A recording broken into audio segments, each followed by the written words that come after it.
You know, people say evolution is not a bad philosophy, but at the same time, it was Hitler's religion during the Third Reich in Germany. Hi, my name is Eric. In this next seminar, Dr. Hovind exposes some of the terrible things that have been done in the name of evolution. Because dictators throughout time have used the evolutionary ideas to support their brutal tactics.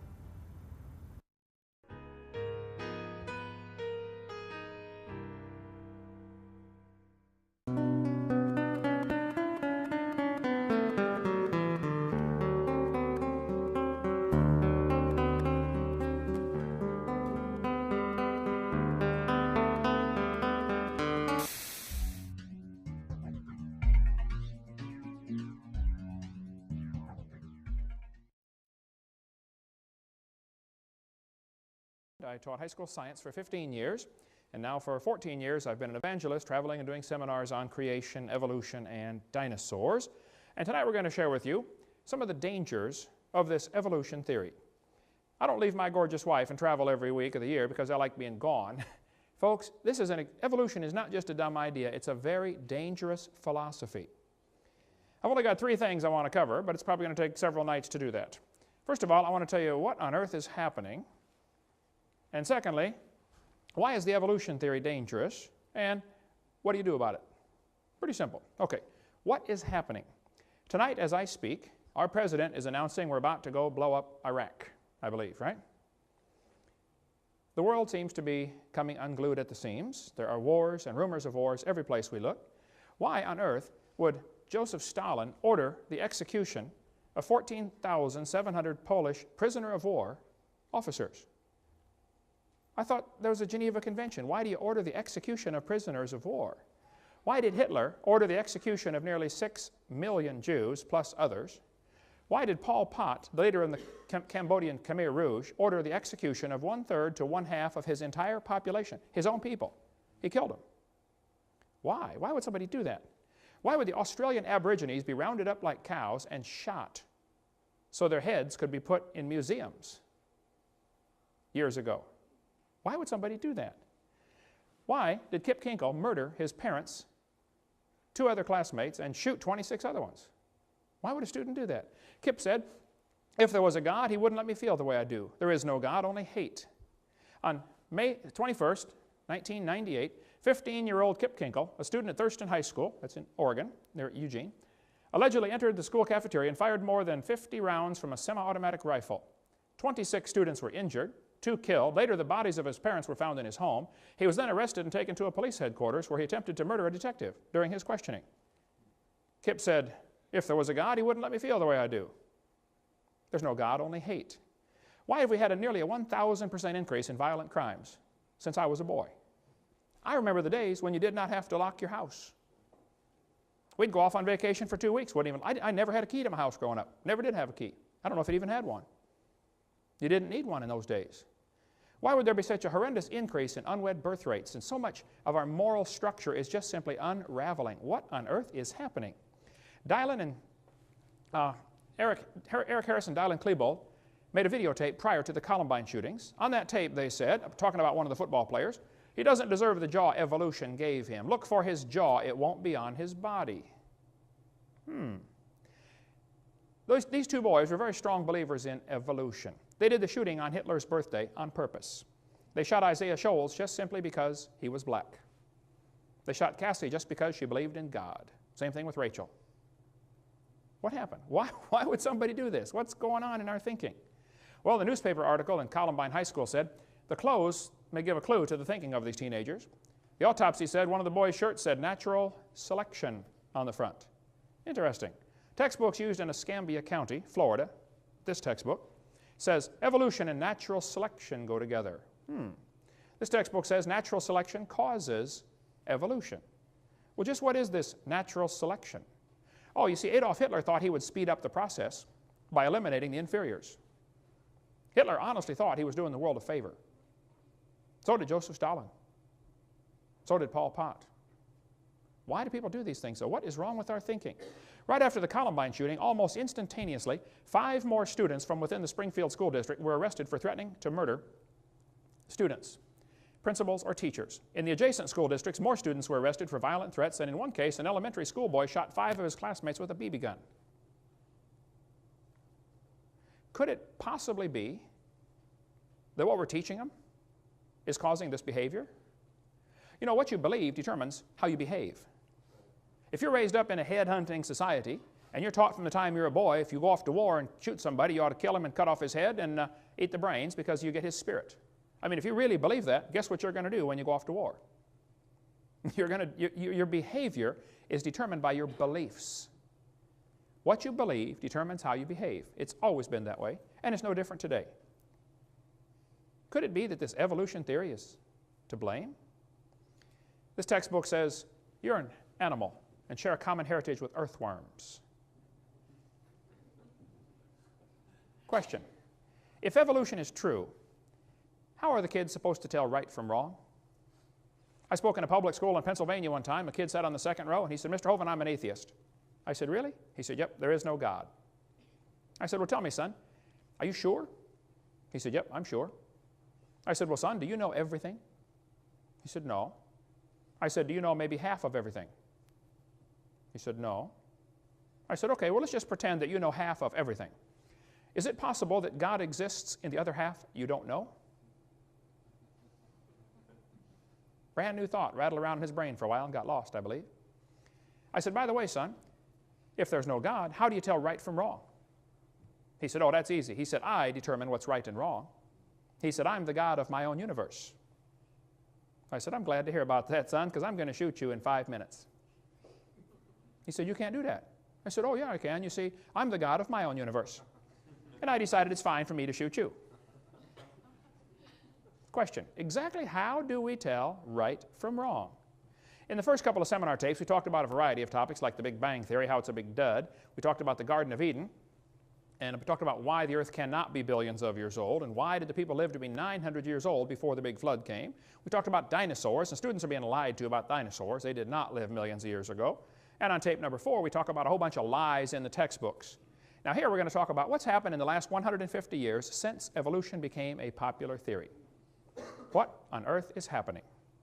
And what you can do about it. We'll get to that eventually. We're going to review some of what we covered on tape number 4, some of the lies in the textbooks, and then go on into how it carries into some practical steps we can take. What do you do about it? We covered in the last sessions how that James Hutton wrote a book in 1795, and he said the earth is millions of years old. Now during the late 1700s, most folks believed the Bible, and most folks thought the earth was about 6,000 years old, because if you add up the dates in the Bible, you're going to get about 6,000, 4,000 BC, not millions. So James Hutton came along and caused people to doubt the earth was 6,000 years old. Then his book had a very strong influence on a lawyer from Scotland named Charles Lyell. Charles Lyell wrote a book in 1830, and in his book he developed what we call today the geologic column. Cenozoic, Mesozoic, Paleozoic, and maybe you saw the movie Jurassic Park, named after the Jurassic layer. This whole thing was made up by Charles Lyell in 1830. And the geologic column does not exist any place in the world except in the textbooks. It's pure imagination. It doesn't exist. But all of evolution theory is based on that dumb geologic column made up in 1830.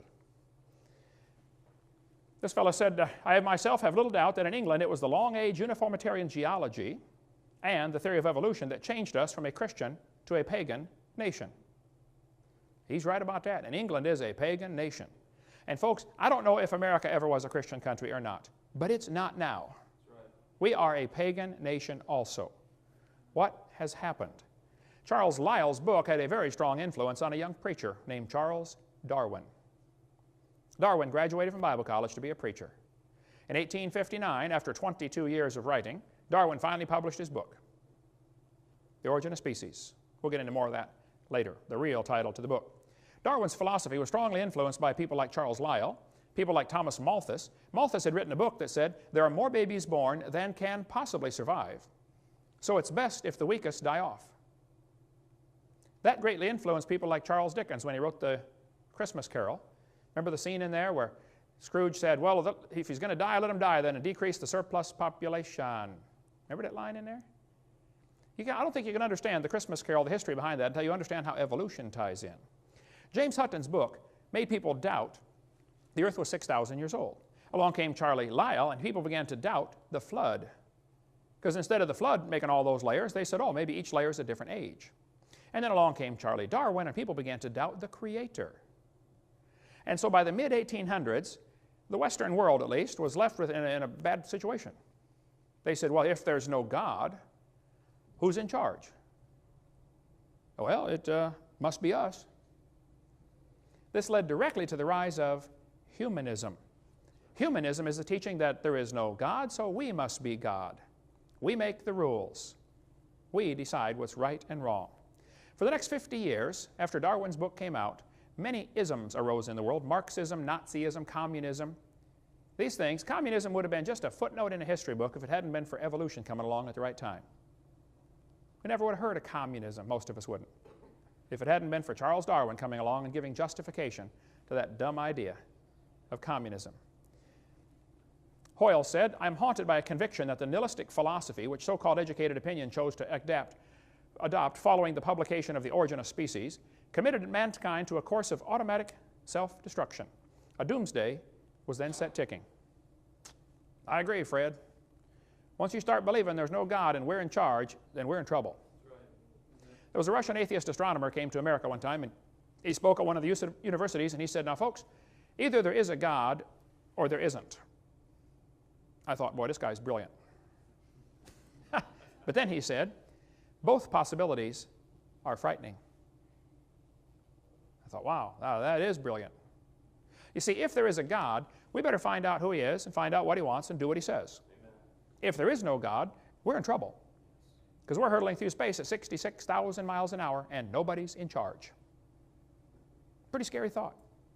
Charles Darwin said, often a cold shudder has run through me as I have asked myself whether I may have devoted myself to a fantasy. Well, Charlie, you did devote yourself to a fantasy. If you believe you came from a rock 4.6 billion years ago, you need help. You were designed for a purpose. Now, what is it? There are 4 great questions that every single religion in the world tries to answer. Even atheism, which is a religion, you have to believe there is no God. There's no way to know that. The 4 great questions every religion tries to answer: who am I? Where did I come from? Why am I here? And where am I going when I die? The way you answer these questions depends upon how you view the world. There are basically only 2 ways to look at this world. One view says, you know, there's incredible design. There must be a designer. That's the creationist worldview. Other people look at the world and say, you know, nobody made it. It just made itself. They don't believe God created the heaven and the earth. They think a big bang made this world from nothing. That's called the humanist worldview. It just made itself. The first plank in the Humanist Manifesto in 1933 was the universe is self-created, self-existing, and not created. That's the first thing they have to agree to be a humanist. There's now been Humanist Manifesto 2 in 1973 and Humanist Manifesto 3 in the year 2000. They have to declare what they believe. Humanism is a religion. You have to believe there is no God. So why is this theory dangerous? Evolution, I am convinced after studying this now for 30-some years, evolution is absolutely the foundation for communism, Marxism, Nazism, socialism, racism. We'll get into some more of that in a minute. Number one, I think evolution is dangerous because it's bad science based on lies. There is no scientific evidence to back up this evolution theory. We've been offering $250,000 for a long time at our ministry for somebody who could give us some real scientific evidence for evolution. It is funny, brother, to see the people try to turn stuff in. One guy said, I've got proof for evolution. I said, really, what do you have? He said, well, I'm working in the laboratory right now, and we have developed soybean plants that are resistant to frost. I said, man, that's good. That'll really be handy. I said, what did you start with? He said, well, soybean plants. I said, oh, what do you have now? He said, I've got a whole new species. I said, of what? Of soybean plant. I said, I'm sorry, sir. That's not evolution, okay? That's a variety of a soybean plant. And it's interesting, and I'm glad you're able to do that. But that's not evolution. There is no evidence whatsoever that any animal ever produced a different kind of animal. So why would anybody believe such a dumb idea? And how can this be so dangerous? Well, we'll cover some of the isms in just a minute. But evolution is based on lies and bad science. There is no good science to back it up. This textbook says, evolution is a fact. Evolution is a fact, not theory. Birds arose from non-birds and humans from non-humans. No person who pretends to any understanding of the natural world can deny these facts any more than she or he can deny that the earth is round, rotates on its axis, and revolves around the sun. Sounds like he's open-minded for a discussion, doesn't it? This is not a fact, folks. Evolution is a mantra. They say this over and over and over, hoping it will become true. That's all it is. They just keep repeating it. Oh, evolution's a fact, it's a fact, it's a fact. Well, you better define what you're talking about with evolution. We do that on videotape number 4, the 6 different meanings of this word evolution. This textbook says evolution has evidence from fossils, from structure, from molecular biology, from development. Any evidence that's used to support evolution has been proven wrong. Now, I said many times, I'm not trying to get evolution out of the schools. I just want the lies out of the textbooks. We almost got a bill passed in Arkansas a couple of years ago, and I went up to Arkansas and testified before the Senate, before the House Representatives Committee that was looking at this bill, HB 2548, I believe it was. And the bill simply said, Arkansas will not use tax dollars to purchase materials if they contain knowingly fraudulent information. We're not going to buy books that have lies in them. And it gave a few examples, like some of the examples I gave in my seminar. If it says the embryo has gill slits, we're not going to buy it. I stood up and testified for 45 minutes before this committee. After I got done, the ACLU lady, woman I mean, she got up and she said, folks, this is obviously an anti-evolution bill. One of the representatives said, ma'am, evolution is not mentioned in this bill. All this bill says is we're not going to buy books if they have lies in them, and these things are lies, so we're not going to buy that book. How can you say this is an anti-evolution bill? And she said, everything mentioned in this bill is used to support the evolution theory. And the guy said, well, ma'am, is it true that these things mentioned here are false? She said, well, yes, but obviously this is an anti-evolution bill. She knew full well, if you took all the lies out of the textbooks, there would be nothing left to support the evolution theory. I was in a debate one time at University of West Florida, and the professor got up and he said, now, Mr. Hovind, you're claiming all these things are lies, and you're right. All these things have been proven wrong, but, he said, I got a question for you. You told us we got to take all this stuff out of the book. What are you going to replace it with? I said, folks, what he's trying to not say is, we want the kids to believe in evolution. We have to give them some evidence, and all we have are these lies, and you want to take these out of the book, so you better find some more evidence for my theory. I said, sir, if you don't have any evidence for your theory, I'm sorry. Maybe you ought to consider getting a new theory. I could suggest one for you, if you'd like. He did not like. He don't want to hear about it, okay? All they have to support their theory are things that have been proven wrong many, many years ago. Here's some of the lies we covered in the first how many hours of this seminar so far. I'll just review them very, very quickly. The Colorado River was not formed slowly. The Grand Canyon did not slowly form by the Colorado River running through it. Okay? The geologic column does not portray Earth's history. It does not even exist anywhere in the world. Rocks do not date the fossils. The fossils do not date the rocks. It is based on circular reasoning. We cover that on videotape number 4. There are no index fossils. There's no such thing as an index fossil. The layers are not different ages. Petrified trees connecting them all prove the layers all formed at the same time. We cover that on video number 4. Plants and animals are not related to each other. They have the same designer, but not the same uncle and grandpa. Change in species is not the real meaning of the word evolution. That's not really what they mean. There's a whole lot more to that. We covered that on video 4. Natural selection does not cause any evolution. Natural selection selects. It doesn't create a thing. We believe in natural selection. The peppered moth story never happened. It's a lie. Comparative anatomy does not prove common ancestry. We covered that on videotape number 4. Humans never have any gill slits. It's a human at conception. It's not a fish or an amphibian or anything else. An abortion is murder, plain and simple. Okay? The appendix is not vestigial. You do need your appendix. The whale does not have a vestigial pelvis. That is a lie. The human tailbone is not vestigial. If you think it is, I'll pay to have yours removed. Dinosaurs did not live millions of years ago. Man did not evolve from animals or cavemen. The Big Bang is a big dud. It didn't happen. The horse series in your textbooks is a lie, proven wrong 50 years ago. Life cannot evolve from non-living matter like the textbook says. The law does not ban teaching creation science like some people want you to think. It's perfectly fine to teach creation science in the public schools. We'll get into more of that later. Smaller is not simpler. A little paramecium is more complex than a space shuttle. Smaller is not simpler. Smaller is more complex. But birds did not come from dinosaurs. Talk about a dumb idea.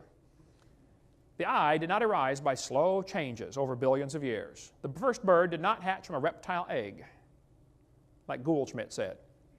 The trees of life in the textbooks are pure imagination. They didn't happen, folks. They drew it on paper, and that's as far as it goes. It didn't happen in reality.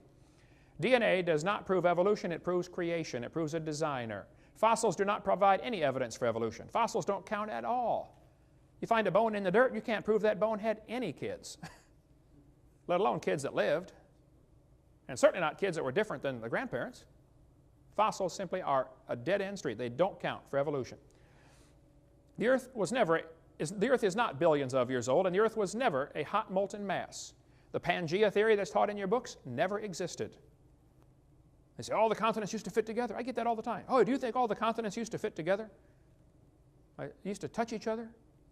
I said, well, they still are. Just the low places are full of water. I mean, the continents are still connected, you know. What do you mean, did they? Hello. They still are.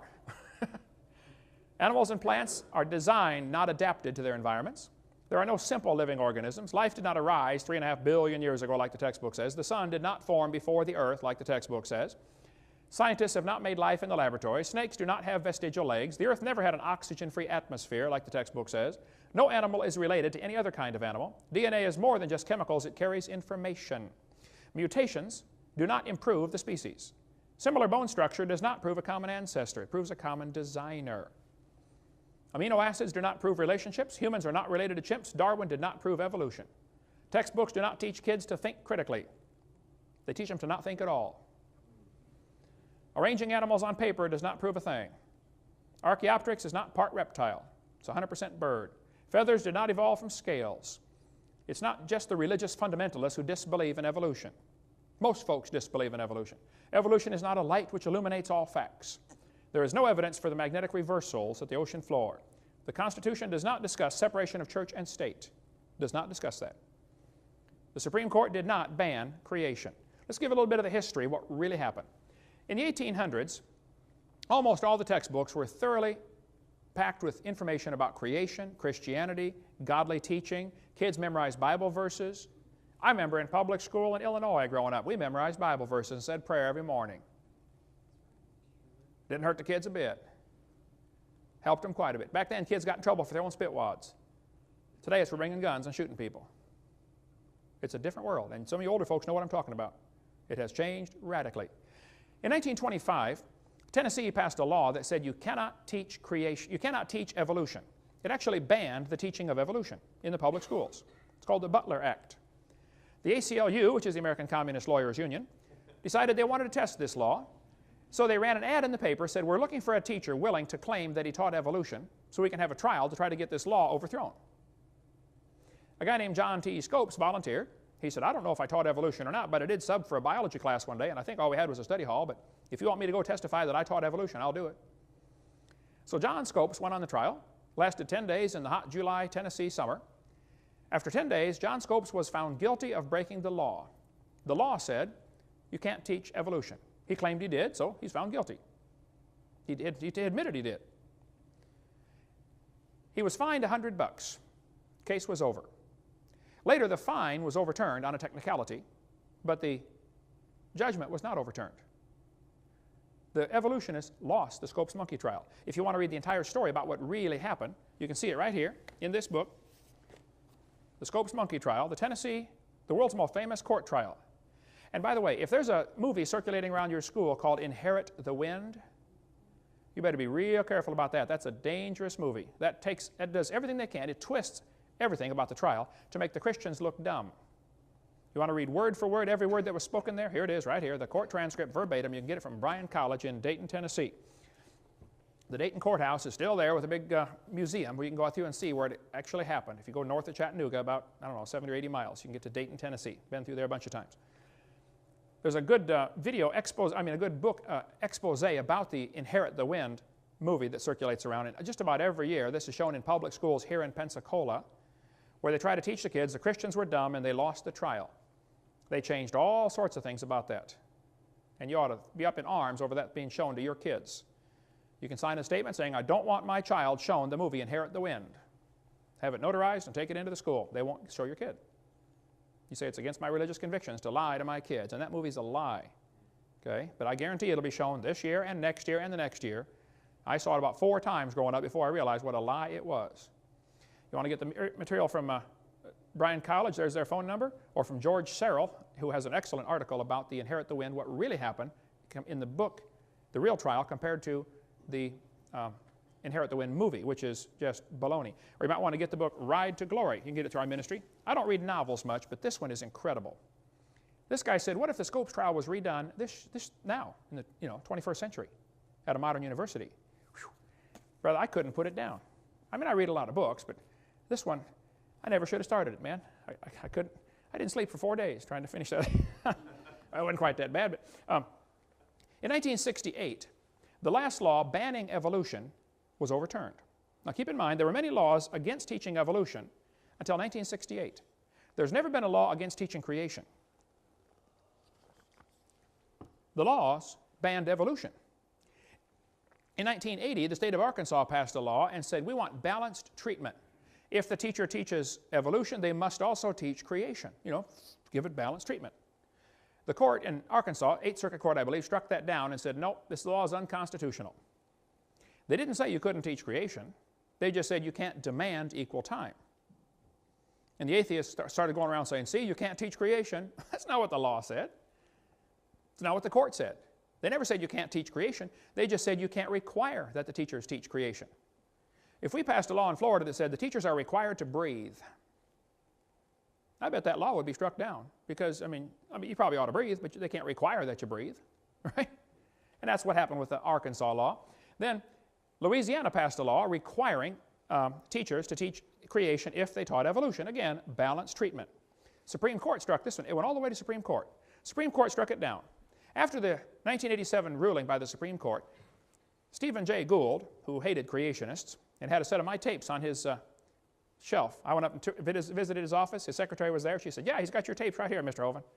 I never did get to meet him. He died a few years ago. He knows better now. He's no longer an evolutionist. But Stephen Gould said after the verdict, he said, no statute exists in any state to bar instruction in creation science. It could be taught before and it can be taught now.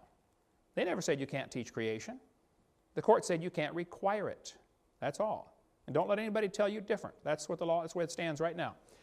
Michael Zimmerman said, and he's an evolutionist, he said the Supreme Court ruling did not in any way outlaw the teaching of creation science in public schools. Quite simply, it ruled that in the form taken by the Louisiana law, it's unconstitutional to demand equal time for this subject. Creation science can still be brought into science classrooms if and when teachers and administrators feel it is appropriate. Numerous surveys have shown that teachers and administrators favor just this route.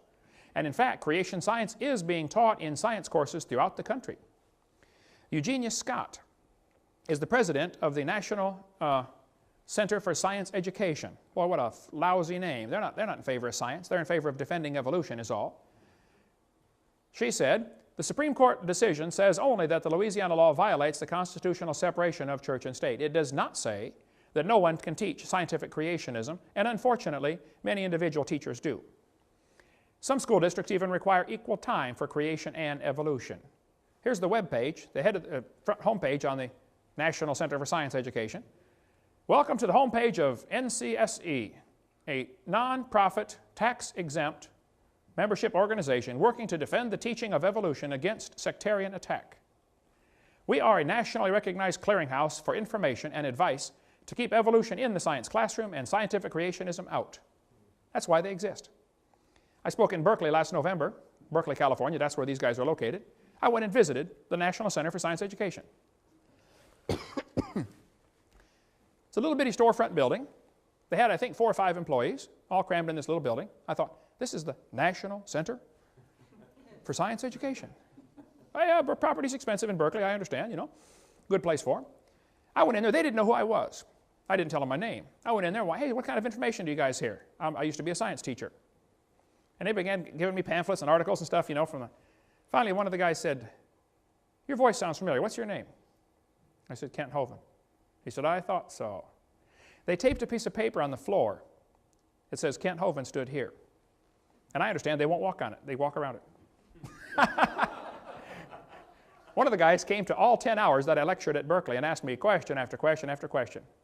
Look, these folks are not the enemy. Now, they do work for him, but they're not the enemy, okay? Satan is the enemy. They're just blinded, that's all. They're willingly ignorant, like the Bible says.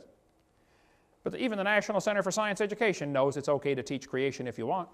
William Provine said, teachers and school boards in public schools are already free under the Constitution of the United States to teach about supernatural origins if they wish in their science classes. Laws can be passed in most countries of the world requiring discussion of supernatural origins in science classes and still satisfy national legal requirements. And I have a suggestion for evolutionists. Include discussions of supernatural origins in your classes and promote discussion of them in public and other schools. Come off your high horse about having only evolution taught in science classes. The exclusionism you promote is painfully self-serving and smacks of elitism. Why are you afraid of confronting the supernatural creationism believed by the majority of persons in the U.S. and perhaps the worldwide? Good question. Why are they so afraid of this topic? I speak in public schools all the time. I'm telling you, some schools, though I can't get into, they are just absolutely afraid of having a creationist come in. There's no reason to fear. The fact is, most folks don't believe in evolution anyway. The fact is, there's no law saying you can't teach creation. Just go ahead. You don't know. It is against the law for the public school teacher to use tax dollars to try to convert the kids to be a Buddhist or Catholic or Baptist or something else. That is against the law. But it's not against the law to discuss creation. Provine said, shouldn't students be encouraged to express their beliefs about origins in a class discussing origins? If you're discussing origins, then let's discuss origins. But see, in the mind of the evolutionist, your answer must be naturalistic. Suppose I said, I want you to explain how computers came to be, but you cannot use man as your answer. I want a naturalistic explanation of how computers came to be. Well, you're dead in the water right up front because of the definitions I gave. And the evolutionist says we have to explain how the world got here, but we can't use supernatural as an explanation. Well, duh. And what we got here is like two computers arguing with each other. Does man exist? They can't see him, they can't touch him, they can't feel him. But he does exist. See, it's obvious the creator would be outside of the creation. He's above and beyond. He's not affected by what he created.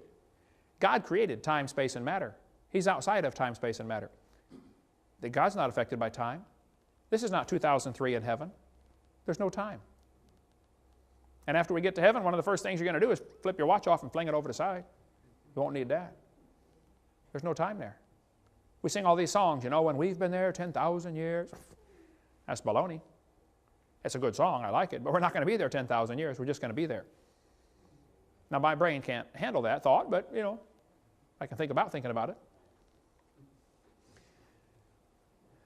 This public school teacher said, I'm a public school teacher, Mr. Hovind. I went to a conference today, and we were all given a new science textbook to use in the conference. It's called Sciences by Triffel and Hazen and John Wiley and Sons. On page 611, it said this: to what extent do you think that parents should have the right to decide which scientific theories and ideas are presented in schools? To what extent do you think parents ought to have the right to demand that opposing religious views be taught as well? Should the views of creationism, which are primarily based on one particular type of Christianity, be given special consideration? It's getting more difficult to say the truth all the time. The teachers now are being trained in sessions to how to handle creationists. I know this. They work very hard to make you feel like you are the only one complaining. When I went to meet the lady in charge of the science curriculum here in Pensacola, Florida, when I first moved to town, I've been complaining about some of the lies in the textbooks and the science curriculum, and she said to me, Mr. Hovind, you are the only person in the county complaining about this. I thought, there's what, 128 Baptist churches in this town, plus all the other flavors? I mean, what's everybody doing? Aren't we supposed to be the salt of the earth? Man, salt irritates. Go irritate somebody. That's our job. Teachers can teach creation science in the classroom if they want. There's never been a law against it. Not only can you teach creation science in the public schools, you can teach it right out of the Bible. There's no law against reading your Bible in public school or bringing your Bible to public school. Or you can teach or devote a class to religion, and you can have the textbook be the Bible. We know the effects what happened in '63 when the Bible was taken out and evolution was put in the schools, but we got deceived by the ACLU. In 1963, the Supreme Court banned the use of the Bible to get kids saved, which is not good, obviously, but it's a lot better than what the ACLU led us to believe. They did not throw the Bible out. We have thrown the Bible out because we have allowed ourselves to be deceived by the ACLU. You might want to get the website BibleInSchools.net and get the information by Elizabeth Ridenour. She helps people start Bible classes in their public school. Preacher, how'd you like to go every day and teach a Bible class to the public school kids at Tate or at Escambia High? Wouldn't it be awesome? You can do it. She knows how to cut through all the red tape and get it done. ACLU. Well, we can talk a long time about that. Call BibleInSchools.net, get a hold of Elizabeth, or get the book from us, Teaching Creation Science in Public Schools. And it's certainly fine to do that, and many schools do. States can require teachers to discuss evolution. They can do that. They set the state standards. The state school board or the legislature will rule and say, this is what we want the kids to know by 3rd grade or by 5th grade or by 7th grade. They have state standards. And they sometimes include evolution. The kid must know about evolution by 8th grade. Now the problem is, the atheists are really good at packing that committee. That way you only have to have 5 or 6 atheists in the whole state, and you can control what all the kids are learning. And then the Christians wait till the books are chosen to meet the standards and get in the classroom, and then we complain about the books in the classroom. You're about 3 years too late. State standards are going to be selected for Florida textbooks in the next 2 months. This is the time. It'll affect the books that they buy in '94, September '94. Now is the time to do something. The states cannot require them to discuss creation. It's already been tried many times. And I've seen so many people waste enormous time and money on an effort trying to force creation into the schools. I'm telling you, you're wasting your time. It's not going to happen. And the atheists love it when a campaign gets started and say, we're going to make the schools teach creation. They love that. They just let you spend all your money and waste all your time and then defeat you in the last 5 seconds. They're not going to go anywhere. The teachers may discuss creation if they like in their class. They've always been allowed to do that. You might want to get a hold of the website textbookreviews.org, Mel Gabler. They've for 40-some years have been doing research on public school textbooks and what's being taught. Mel said, the courts allow states to require discussing scientific weaknesses in evolution theory, but not requiring discussing evidence for creation. You can't make the teacher talk about creation, but you can require them to talk about the weaknesses in the evolution theory. That's a start. In the landmark decision back in 1963, the court held, it certainly may be said that the Bible is worthy of study for its literary and historic qualities. Nothing we have said here indicates that such study of the Bible or religion, when presented objectively as part of a secular program of education, may be effected consistently with the First Amendment.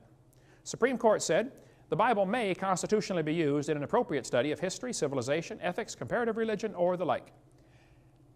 Eighth Circuit Court ruled and said, permitting public school observances which include religious elements promotes the secular cause of advancing the students' knowledge and appreciation of the role our religious heritage played in the social, cultural, and historical development of civilization.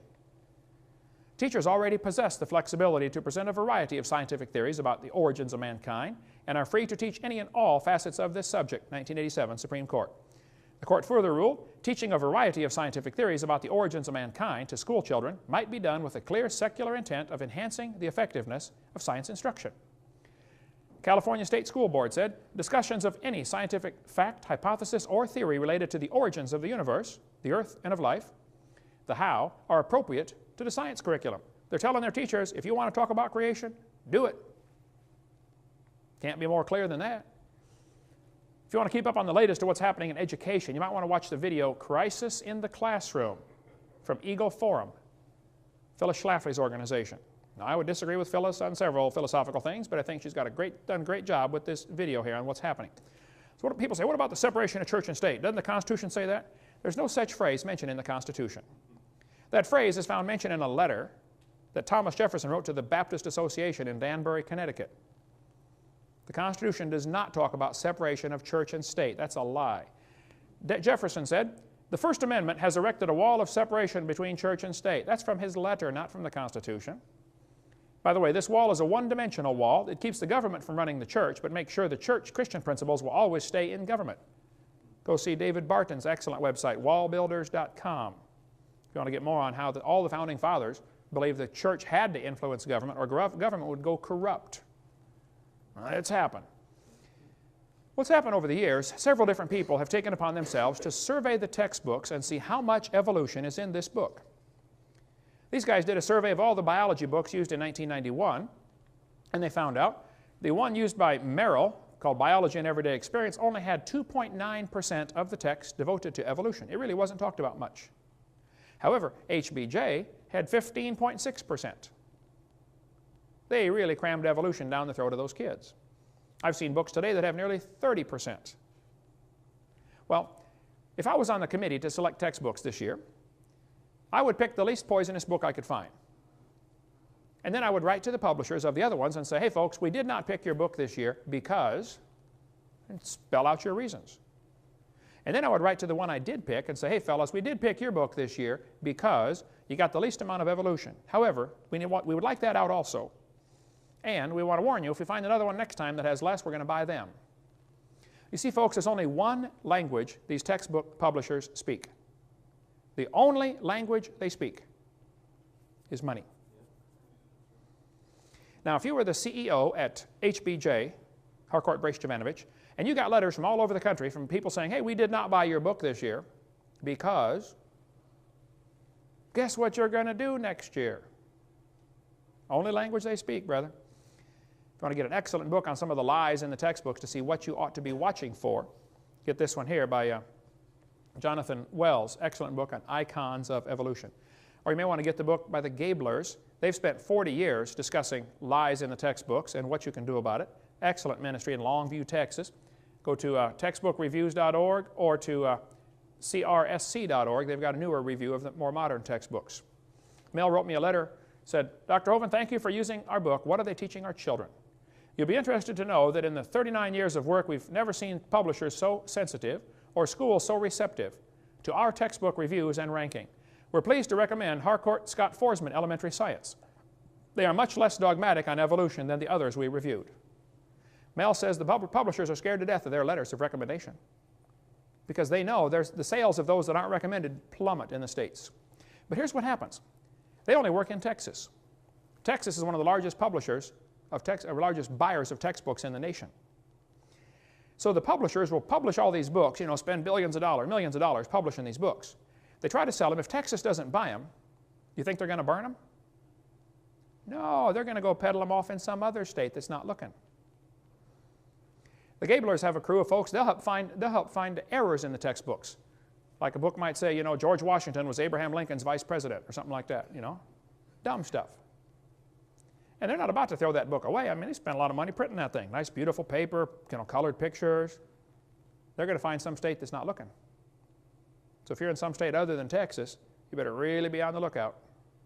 Get a hold of the Gablers, and they'll tell you which ones to watch for. And they work on a donation basis, and don't be a tightwad with them. Send them $50 and say, here, send me your letters of recommendation. Adolf Hitler said, let me control the textbooks, I'll control the state. What's in these books anyway?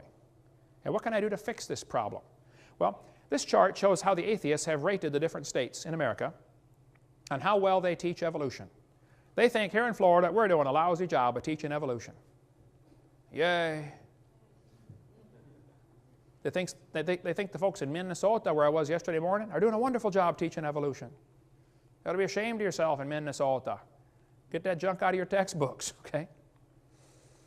You can get creation materials and put them in your library.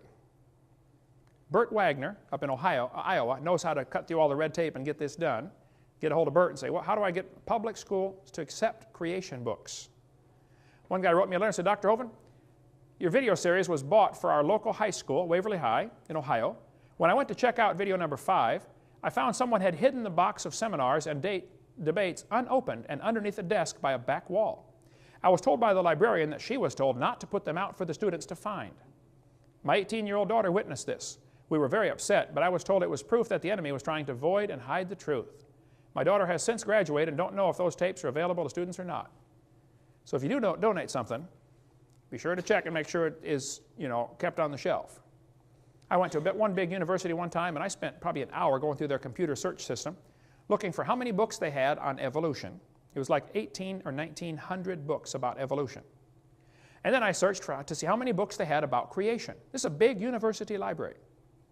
Not one book. I searched every author that I know, and I know most of them. I went to the librarian and I said, I noticed you got 1,800 books on evolution, but you don't have any books on creation. Why is that? She said, there is too a good book in here on creation. She said, I put it in here myself. It's from my church, the Watchtower Society. Oh, brother, we got one Jehovah's Witness book in here and 1,800 teaching evolution. And then they brag about being a liberal university and giving the kids a liberal education. You're lying. A liberal education is when you look at all sides. Let's just discuss all sides and then decide where the truth lies. They don't want to compare evolution with creation because evolution looks stupid next to the truth. There's some practical things we can do, folks, to fix this. Number one, you can demand that the schools cut out the pages with false information. You don't have to get creation in the schools, and you don't have to get evolution out. Just simply get the lies out.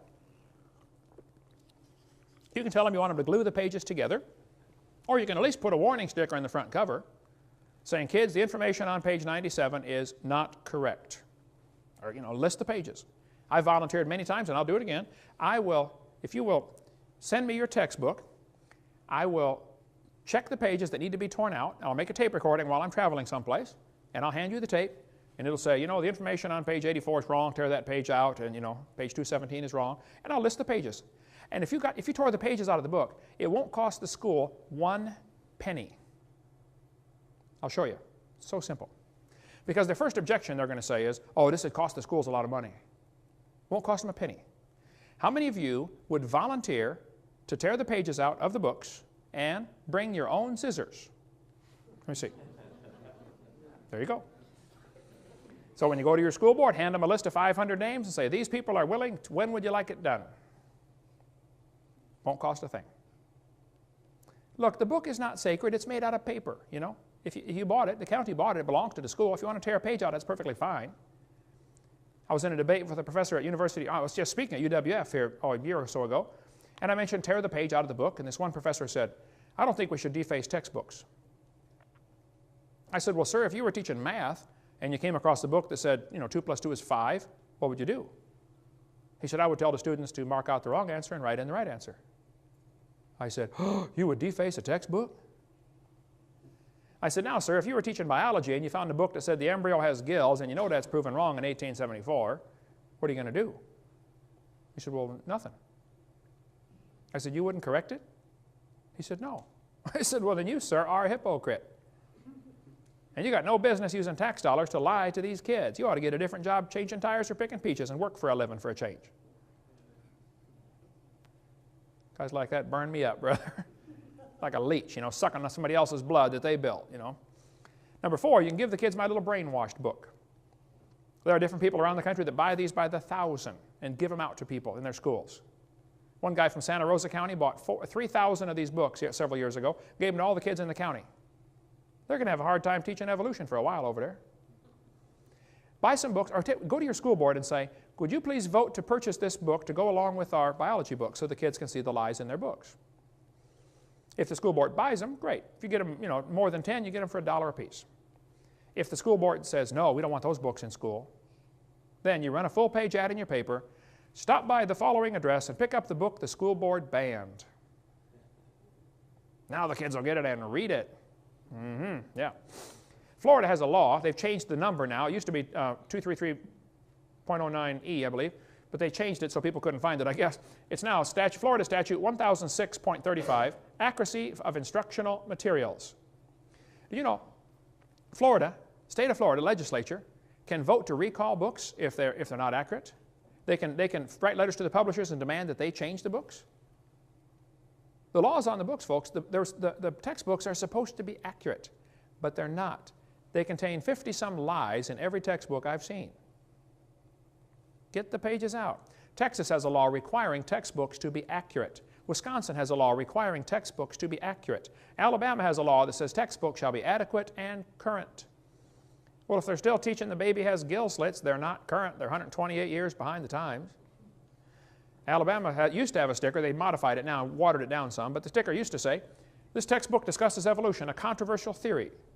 And students need to learn there's a difference between microevolution, which is a fact, and macroevolution, which is not a fact. Go Bama.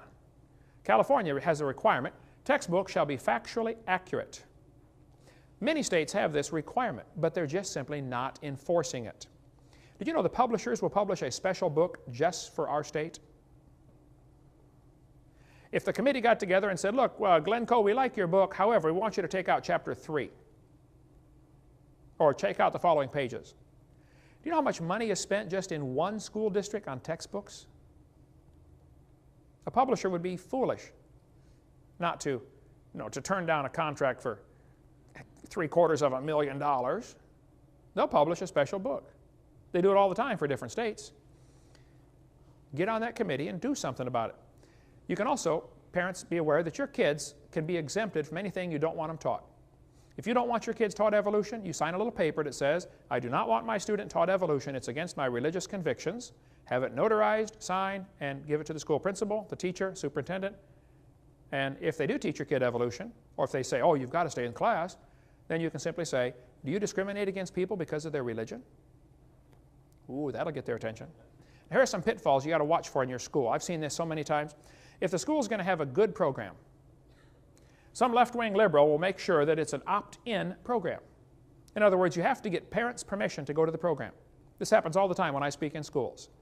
The kids have to come back with a note and saying it's okay for me to go to Hovind's program.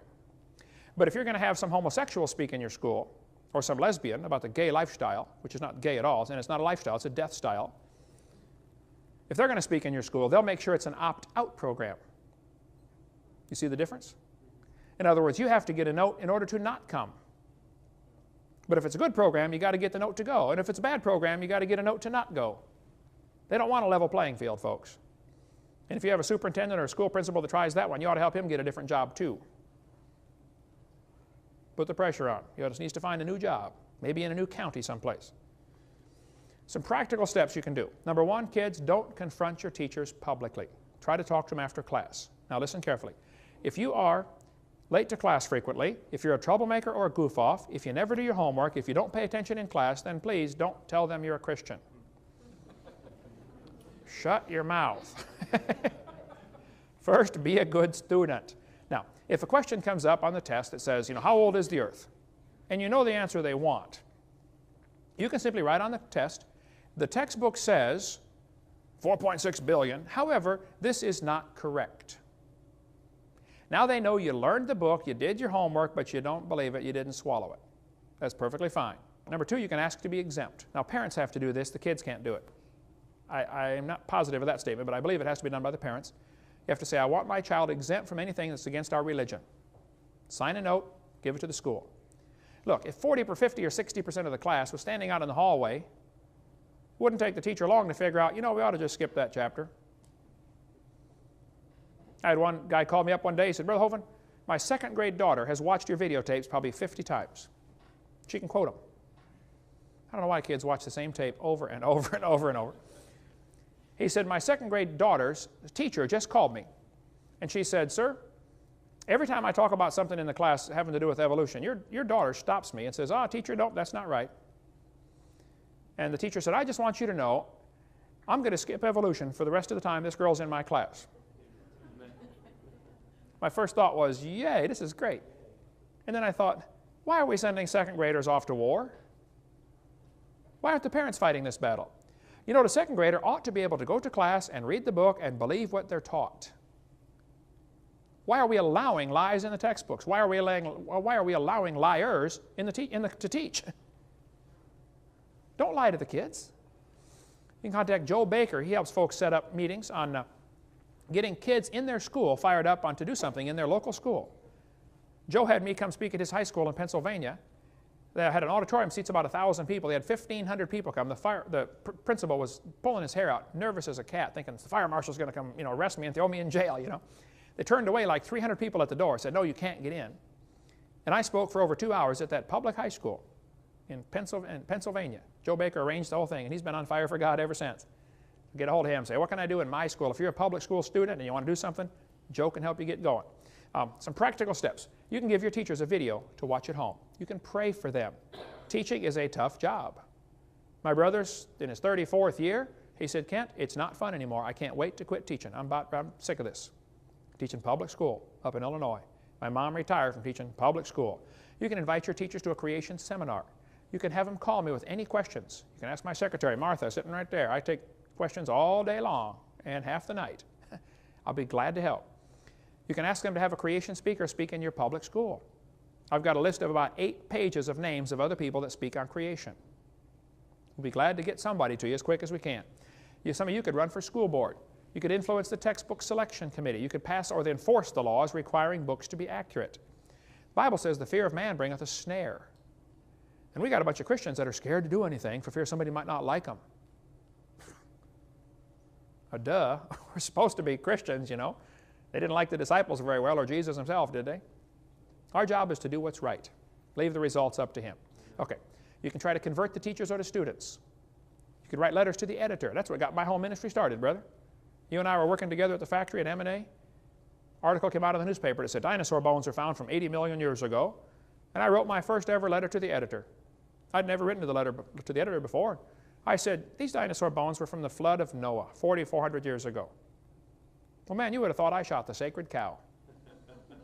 For the next 6 or 8 months here in Pensacola, I got called every name you can imagine in the paper. And I wrote letters back and forth, and other people wrote letters. And finally, the university asked me to come do a debate, and a couple churches asked me to come speak, and now it's 14 years later, and I got 30 people on my staff, and get, what, 20 calls a week, Martha, asking me to come? 55? It's crazy. There's a war going on. Get in. Amen. Find something to do.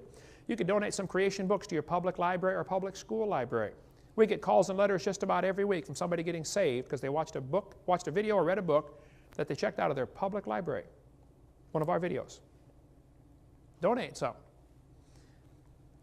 You could educate others to use creation as a means of evangelism. Here's what the ACLU will do, though. They will threaten a lawsuit if somebody tries to teach creation. Now, they know they would lose, but it doesn't matter. The fact that it's going to be a lawsuit is going to be costly for the school. So the ACLU, knowing they'll lose, threatens to sue, and sometimes even sues, knowing the school will back down for fear of not having enough money to defend themselves. They're winning by default. They claim teachers can only teach what is in state-approved curriculum. Well, that's a lie. The curriculum really starts when the classroom door closes. Every teacher knows that. And every teacher discusses things in their class that are not in the textbook. Come on, you can't teach otherwise. They claim teachers cannot correct the curriculum. That's a lie. They do it all the time. I taught math and science for years. I was always making corrections in the math book. They mislead people into thinking that evolution is a sacred part of science that's never to be questioned. They use peer pressure or ridicule to silence those who oppose lies in the textbooks. Now, if you're going to do something, you be prepared for opposition from the enemy. Satan protects his evolution theory with a vengeance.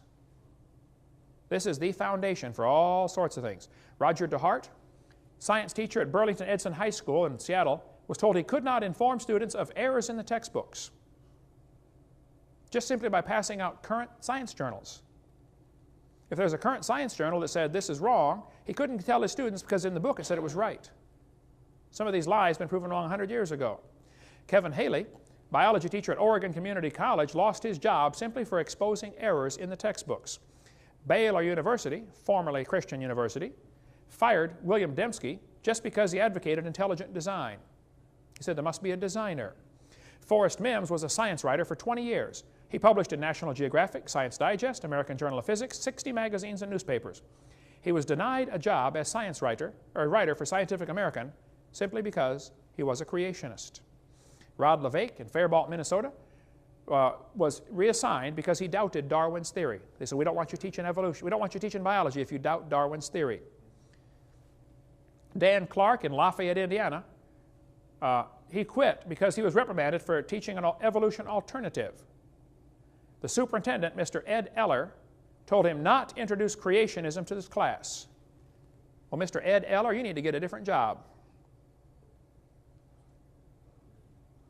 Our grass needs mowed once in a while. Come on down, we might put you to work if you're a hard worker, okay? He said, I'm quitting. I'm not going to take this. There's all kinds of articles here. Dean Kenyon was a tenured professor in San Francisco at the university.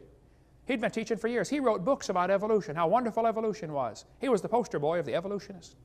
And then one day he got converted, and they fired him.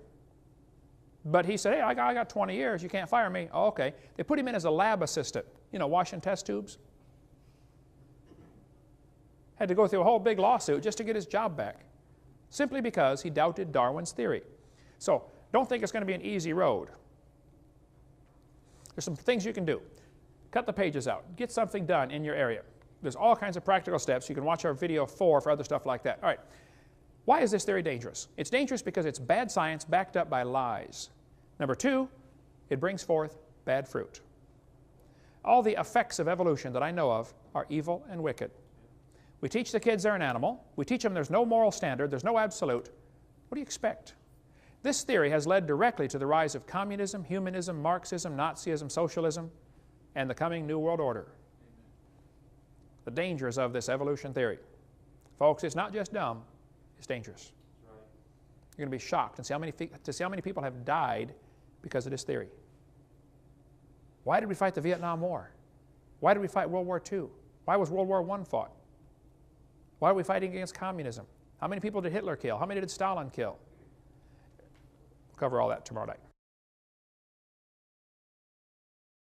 Well, let's continue now with what we talked about last night, about the dangers of the evolution theory. We answered the question, or began answering the question, why is evolution a dangerous theory? We talked about the fact that it's bad science based on lies. Kids do not learn how to think when all they're taught is this evolution theory. It's like me asking somebody to explain how computers came to be, but you cannot use man as your answer. You have to give a naturalistic explanation. Well, you've already shut out the only logical answer. And the kids are in school are trying to learn how the universe came to be, but it can't be God, it's got to be something else. Well, you already shut out the only logical answer. So they're not learning how to think. It's a dangerous theory for science. It's a hindrance to the advancement of science, and it brings forth bad fruit. The Bible says an evil tree, every good tree which bringeth forth good fruit, but a corrupt tree bringeth forth evil fruit. A good tree cannot bring forth evil fruit, neither can a corrupt tree bring forth good fruit. Evolution is the foundation philosophy for humanism. The idea that man is God of the universe. The humanist philosophy is talked about in Romans chapter 1. It says, they did not like to retain God in their knowledge, so God gave them over to a reprobate mind to do those things which are not convenient. You ought to read all of Romans chapter 1 and see the steady slide people go down once they reject God as the Creator. This fellow said, do humanists believe in a supreme being? Emphatically, yes. That supreme being is man. Humanists have no knowledge of any being more supreme. Well, I would be glad to introduce them to one if they'd like. I know one. Amen. It's a whole lot more supreme. I mean, can you imagine if the infinite God could fit in your little 3-pound brain? It wouldn't be very big, and he sure wouldn't be worth worshiping. Man, the God that I worship is beyond comprehension. Amen. I mean, he tells us a lot about himself, but your brain just can't handle it. Neither can mine.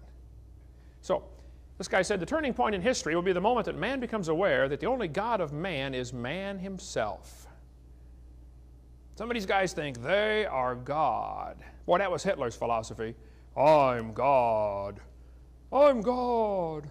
I'm God. I'm God. I'm God. I'm God. Hey, Gabriel, come and listen to this. Ha, ha, ha. We're not such big stuff, folks. George Wald, the Nobel Prize winner, said, I will not accept that, talking about creation, philosophically, because I do not want to believe in God. Therefore, I choose to believe in that which I know is scientifically impossible. Spontaneous generation arising to evolution. He said, I know it's not possible, but the only other alternative is God did it. And I don't want that, so I'll believe the impossible. Well, you're going to feel awful stupid for eternity, knowing you missed the opportunity to live forever with the Creator of the universe because you were willingly ignorant, just like 2 Peter says. This guy says, we no longer feel ourselves to be guests in someone else's home. He's talking about God. This is Rifkin, who's one of those tree huggers who writes all kinds of books about, save the environment, kill all the people, but save the environment. Jeremy Rifkin said, we no longer feel ourselves to be guests in somebody else's home, and therefore obliged to make our behavior conform to a set of pre-existing cosmic rules. It's our creation now. We make the rules. We establish the parameters of reality. We create the world, and because we do, we no longer feel beholden to outside forces. Talking about God, of course. He said, we no longer have to justify our behavior, for we are now the architects of the universe. We are responsible to nothing outside of ourselves. So we are the kingdom, the power, and the glory forever. Wow, is right. The Bible said in 2 Peter, in the last days, scoffers would come that would be willingly ignorant of how God made the heavens and the earth was standing into the water and out of the water. We cover all that on video number 2. The Bible says the scoffers are going to be walking after their own lust. You know, the only reason people reject God is because of their lust. There's no scientific reason to reject the Bible. There's no scientific reason to reject the creation account. There's no scientific reason to reject the idea that there's a creator. But some people just don't like the idea of God telling them what to do. The idea of God chaps their hide. Well, I tell them they better get some Vaseline, man. They're going to need it because we're going to be judged by the very God you don't believe in. This guy says, We take the side of science in spite of the patent absurdity of some of its constructs, in spite of its failure to fulfill many of its extravagant promises of health and life, in spite of the tolerance of the scientific community for unsubstantiated just-so stories, because we have a prior commitment, a commitment to materialism. He said materialism is an absolute. We cannot allow a divine foot in the door. A professor that I had in Illinois Central College in East Peoria, Illinois, wrote a really cool article years ago. It was two computers arguing with each other, does man exist? Showing the absurdity of two humans trying to argue, does God exist? The computers couldn't see man, so therefore he didn't exist. And they were going through all kinds of explanations of how, they gradually got all this circuitry by blind chance. The same kind of dumb arguments the evolutionists do, trying to explain how life arose by chance. What happened? Satan put it into the heart of some of his followers that they should build a kingdom and rule the world. And they really have serious plans to build a world empire right here. And you and I do not fit in. Matter of fact, they're anxious to get rid of us, big time, okay? Secretly, Satan plans to use his followers to destroy much of humanity. But then he's going to destroy them also. The communists have done that for years. They always get some revolutionaries to go in and take over a country. And the first thing the communists do when they take over, they kill the revolutionaries that killed everybody else because they can't trust them. And Satan is using some of his followers, and they've got it in their head that they need to reduce the population of the planet. We cover all that on videotape number 1 or in our college course, CSE 101. We cover that in great detail, how that there are people who think we should reduce man's population here to 1/2 billion. You can go to Elberton, Georgia and see the Georgia Guidestones where it says right on there, maintain humanity under 1/2 billion. Right now there are 6 billion. They want to reduce the population by about 95%, according to Ted Turner. I said, well, go ahead, Ted, you first. You just get off anytime you want. Now, if evolution is true, then who owns the world? Who makes the rules? How do we determine right from wrong?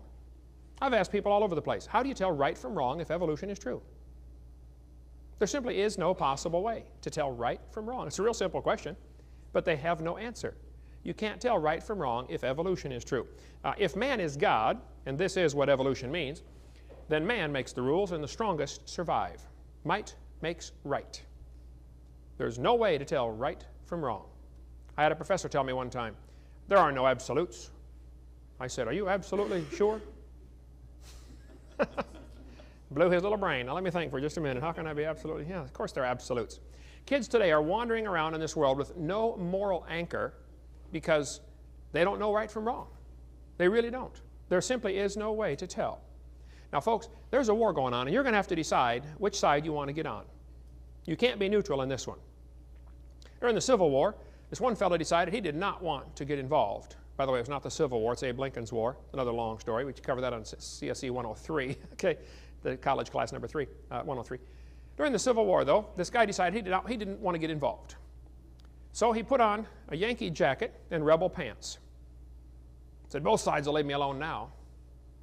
Well, after the battle, he was found dead, his Yankee jacket full of rebel bullet holes and his rebel pants full of Yankee bullet holes. Folks, there's a war going on. You might as well get on one side or the other. Just give it all you got. Give it to your general, okay? You just say, Lord, here I am, reporting for duty. What would you like me to do? Here's the problem, as I understand it. There's a war going on between Satan and God. We are the battlefield. People are going to get hurt. People are going to get killed. You better just get on one side or the other. The decision is very simple. You just decide which side you want to be on and then do whatever your general says. If you want to serve the devil, you just go ahead. If you want to serve God, come on. It's wonderful. Henry Morris has a tremendous book on this topic, The Long War Against God.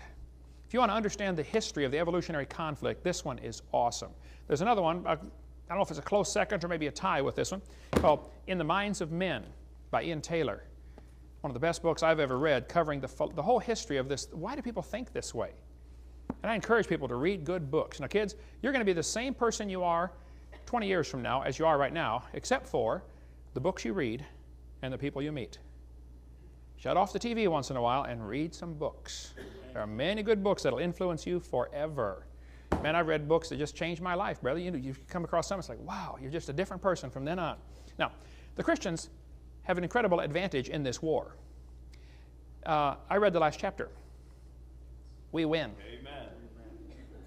Now, between now and then, it's going to get pretty bad. We're going to cover some things tonight about the New World Order. It might be a little scary. Folks, you don't need to get nervous. I read lots of books about the New World Order. I think I have a fairly good grasp of what's going on. I read about the microchip and all kinds of things happening, you know, and I see the world events, and then I go to sleep. Because Psalm 2 is a great tranquilizer for that. We cover a whole lot more on the New World Order on our CSE class of 103 for college, 4 different college courses that we offer. You can call our website for that. We're going to trace a little bit of the history of the conflict and then tell you what you can do about it. Things, practical things you can do for your general. God created the world. He owns it, and He makes the rules. The Bible says the earth is the Lord's. If you don't like it, then go make your own world. But He owns this place. About 6,000 years ago, probably within the first few hundred years after the creation, Lucifer decided he wanted to be God. There's no possible way Lucifer fell from heaven before the creation. We cover all that on videotape number 2 about the gap theory and the day-age theory. Satan could not have fallen before the creation.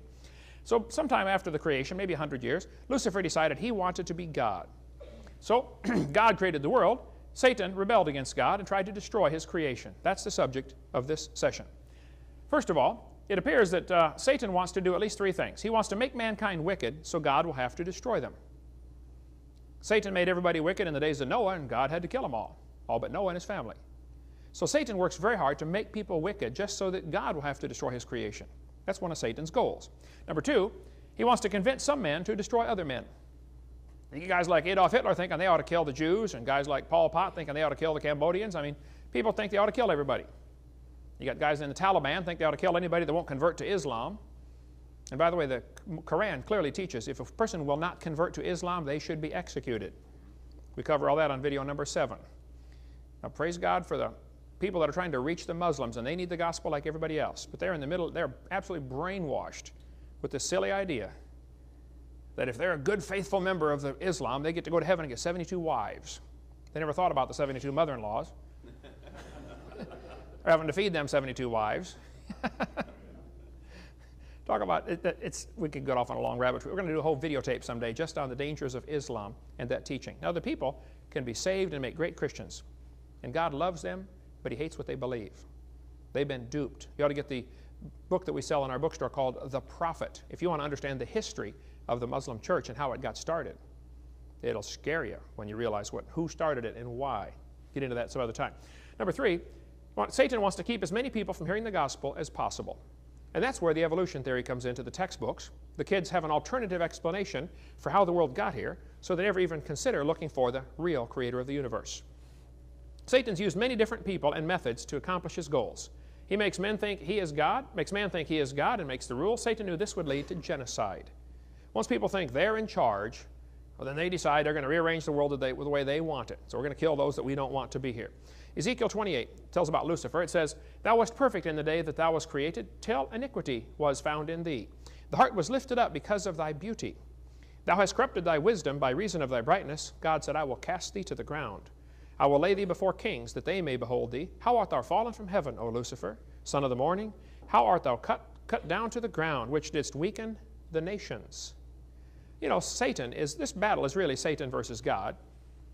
It's not, you know, us versus them or cowboys versus Indians. It's Satan versus God.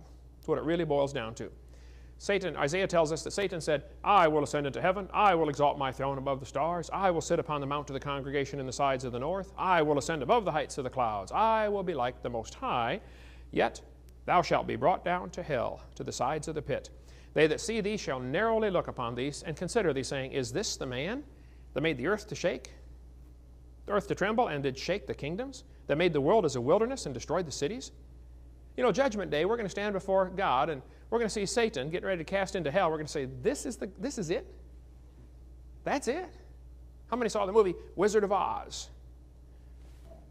Remember when they finally realized it's a little old man behind the curtain pulling those levers. That's it? That's Oz? That's the way we're going to feel when we see Satan. You got to be kidding. That's it?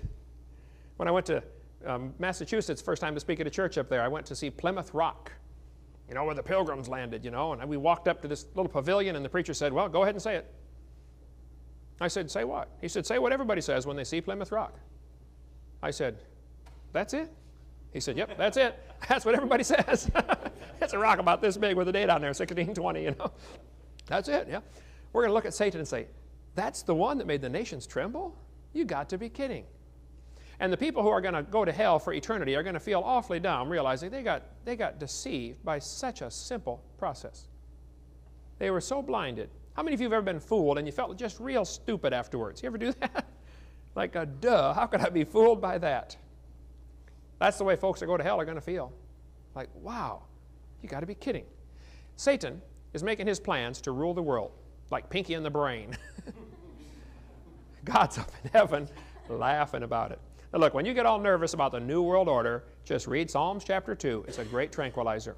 Psalm 2 said, why do the heathen rage and the people imagine a vain thing? The kings of the earth set themselves. The rulers take counsel together against the Lord, against his anointed, saying, let us break their bands asunder and cast away their cords from us. He that sitteth in the heavens shall laugh. You know, they've got plans for a new world order. They really do.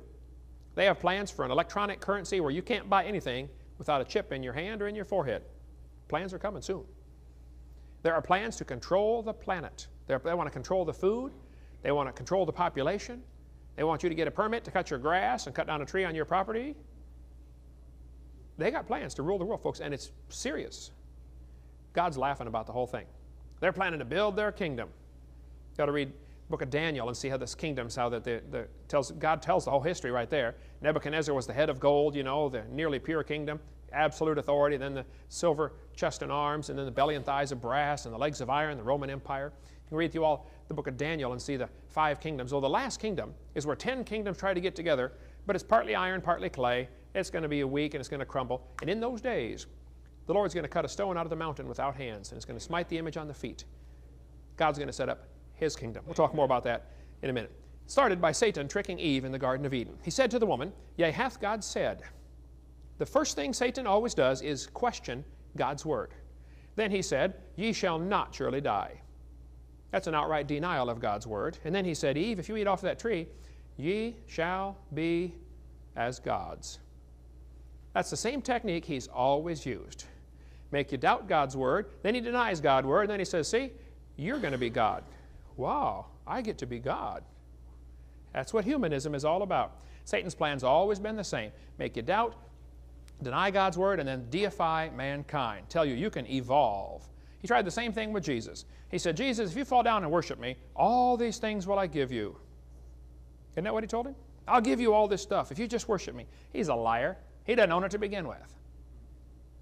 And Satan always promises people things, if you'll follow me. He said, all these things will I give thee if thou wilt fall down and worship me. Jesus answered and said, it is written.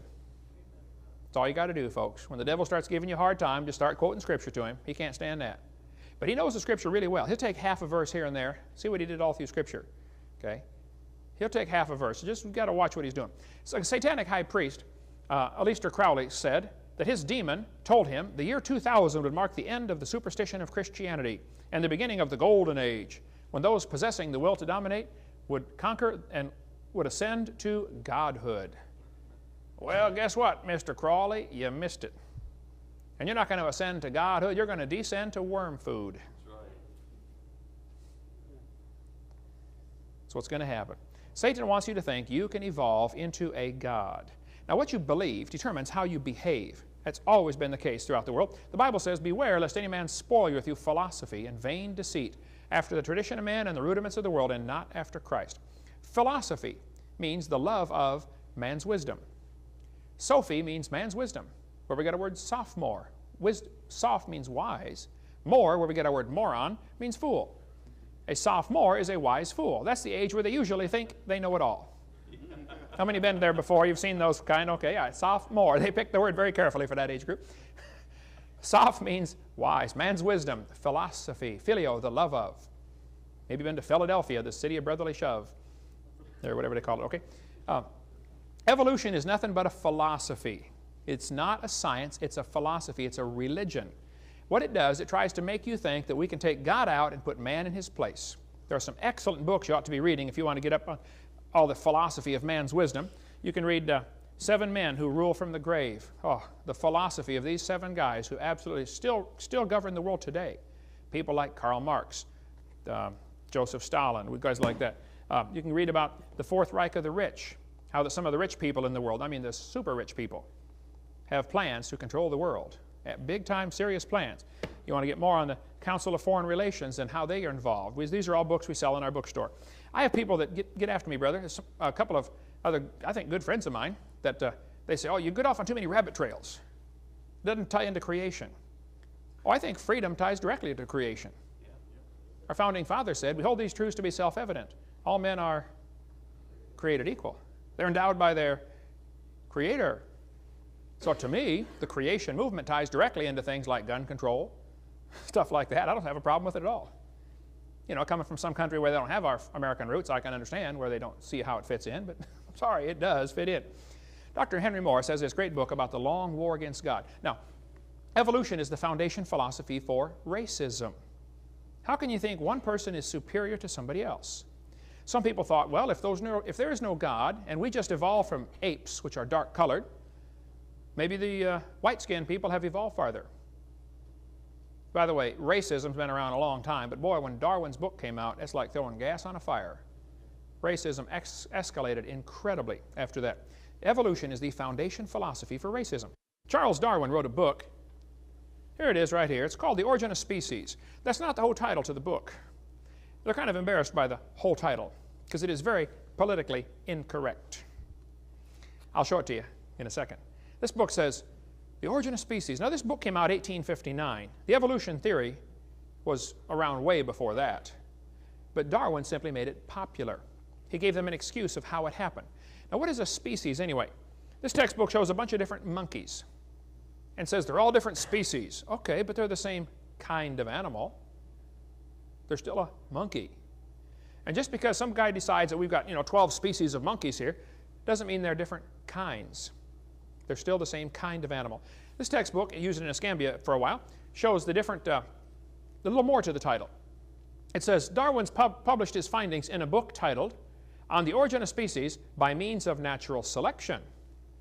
That's still not the whole title. Here's the whole title to the book. You can look at it yourself. The Origin of Species by Means of Natural Selection, or the Preservation of Favored Races in the Struggle for Life.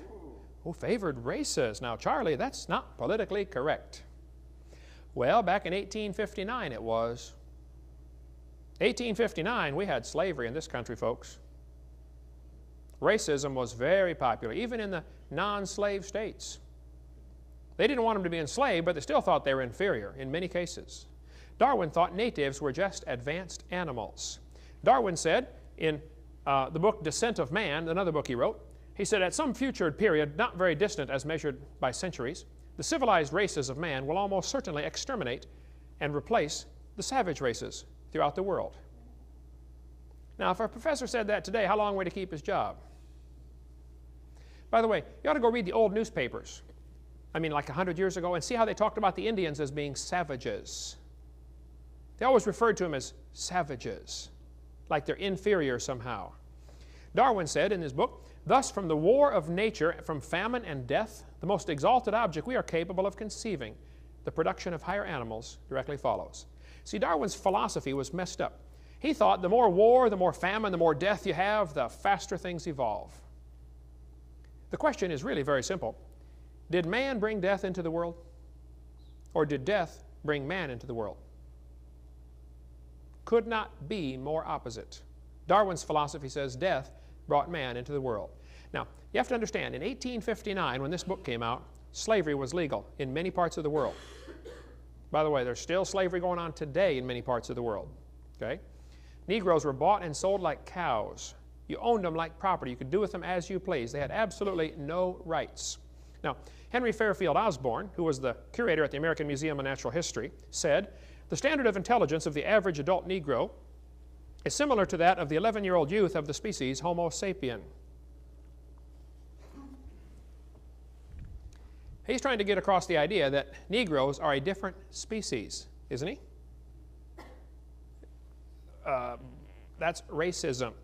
Stephen Gould admitted, biological arguments for racism may have been common before 1850, but they increased by orders of magnitude following the acceptance of evolution theory. Thomas Huxley was the guy who promoted Darwin all over the country. Darwin wrote his book and went and hid. Huxley went out and really preached Darwin. and made people accept what he said. Huxley said, no rational man, cognizant of the facts, believes that the average Negro is the equal, still less the superior, of the white man.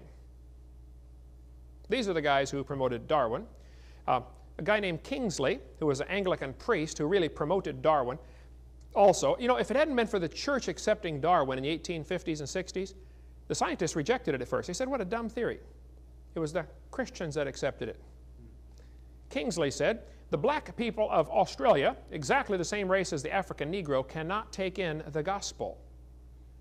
They can't get saved. He said, all attempts to bring them to a knowledge of the true God have as yet failed utterly.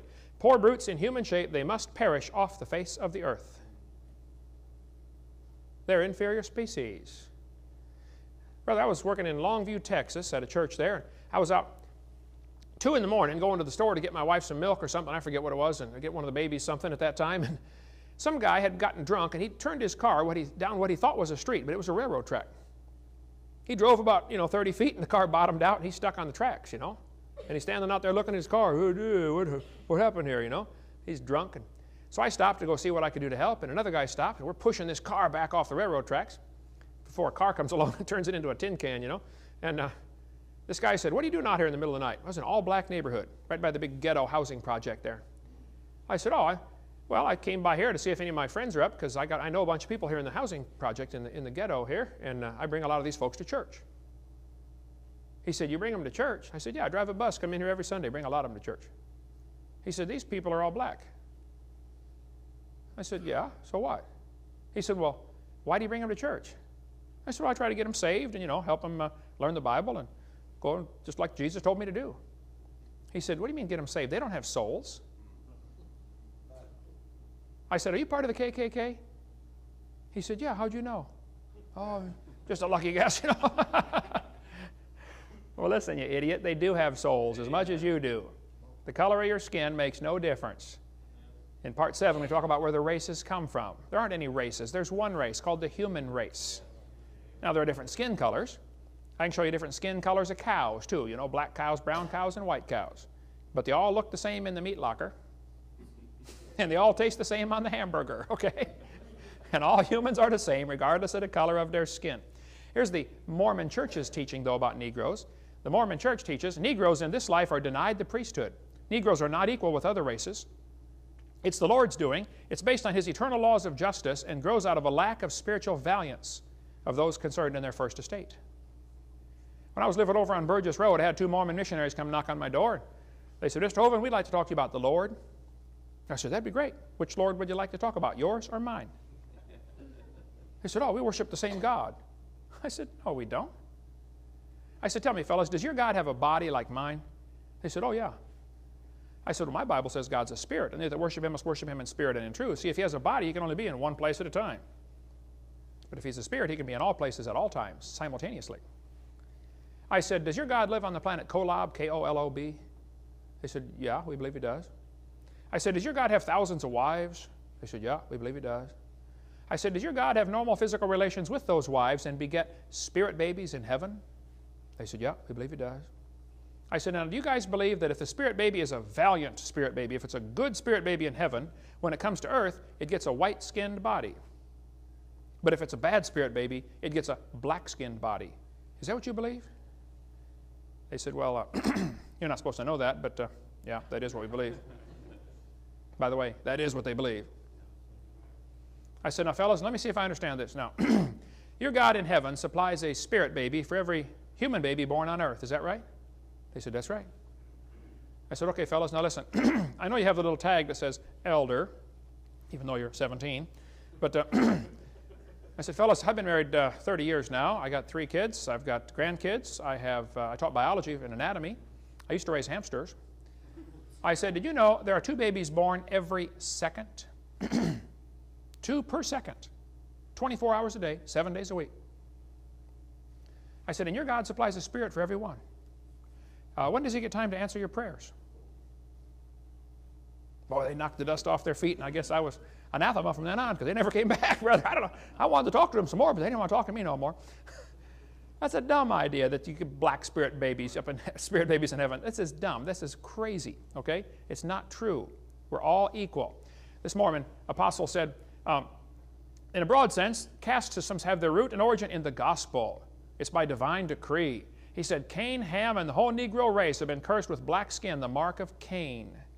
That is just silly, okay? This Mormon apostle said, if there's one drop of Negro blood in my children, as I've read to you, they receive the curse of black skin. That's dumb. He said, shall I tell you the law of God in regard to the African race? If the white man who belongs to the chosen seed mixes his blood with the seed of Cain, the penalty under the law of God is death on the spot. This will always be so. By the way, you ought to read the book, The Secret History of the Mormon Church. Get the phone number there. Go to the website, UTLM, UtahLighthouseMission.org. If you want to get all the lowdown on how the Mormons have killed people for trying to leave the Mormon Church or for marrying someone who's not the right color.